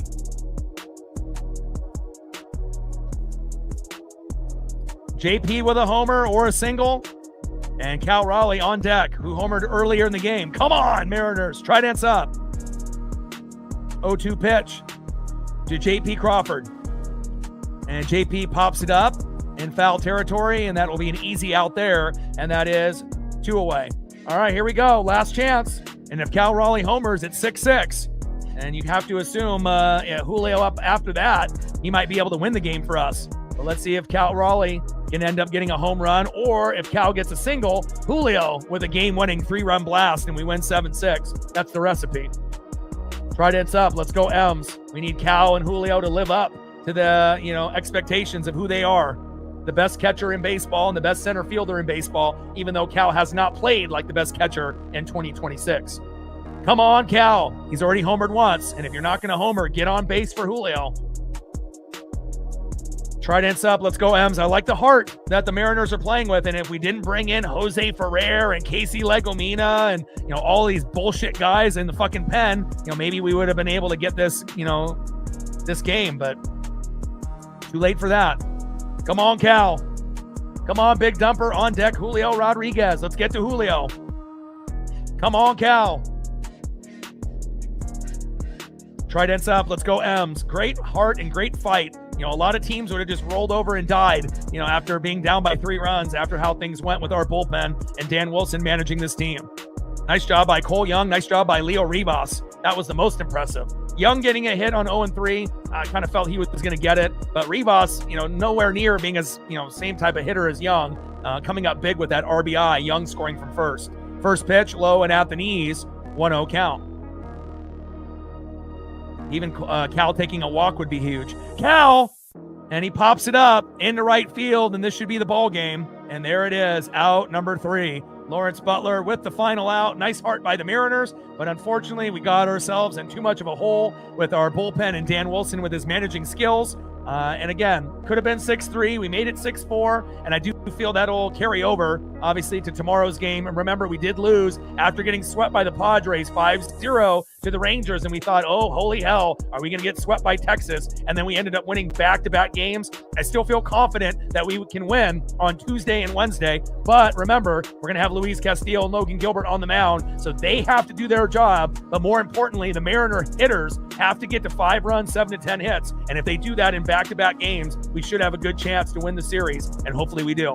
Final score, Athletics 6, Mariners 4. A little bit of a disappointment with the bullpen as well as Dan Wilson, but we ended up having some moments. Obviously, early in the game, Cal Raleigh homering, Canzone homering. Let's go over the stats real quick before we end up signing off in the game. All right, Nick Kurtz, 1 for 4 with a home run. Shea Langoliers 1 for 5 with a home run, and they went back-to-back on Hancock, which was not ideal when we were up 3-1, making it 3-3. Carlos Cortez having the game of the century for his Athletics, 4 for 5 and a home run, the best game in his career. Shout out to Carlos Cortez. In the 4-hole, Tyler Soderstrom went 2 for 5. Jacob Wilson, 2 for 4. Jeff McNeil, the former Met, 1 for 3. Max Muncy, 0 for 2. Lawrence Butler, 2 for 4, and Zach Geloff, 0 for 4. And then as far as the Mariners, J.P. Crawford with a rare 0 for 4. He'll be better tomorrow. Cal Raleigh, 1 for 5. Julio Rodriguez, 2 for 4, and Cal ended up homering early in the matchup, which was fantastic. Josh Naylor having himself one of the best games in 2026, 3 for 4 with 2 doubles. Randy Arosarena, 0 for 4, which is rare. Luke Raley, 0 for 2, and they brought in Ref Snyder, and he went 0 for 2. Should have kept in Raley. It would have been much better him going 0 for 4 than bringing in Ref Snyder, but that's Dan Wilson. Dominic Canzone, 2 for 4 with a home run. Cole Young, 1 for 4 late in the matchup there in the bottom of the ninth. And Ribas, 1 for 4, getting a hit and an RBI there late, scoring Cole Young from first. And unfortunate for Emerson Hancock not to be able to get the job done, but hopefully we'll be better tomorrow. So love you guys, and I appreciate you guys very, very much. Final score, Athletics 6, Mariners 4. And again, we still got 2 games to be able to win the series. Unfortunate loss, but we can rebound tomorrow, best believe. And I got one question for you. Well, talk sports like us. Your boy Ryan, Northwest Sports Fanatics. Final score, Athletics 6, Mariners 4. GG to the Athletic fans, but we will be ready tomorrow, and hopefully we'll be able to get the dub on Tuesday and Wednesday. Tridents up, and go Mariners.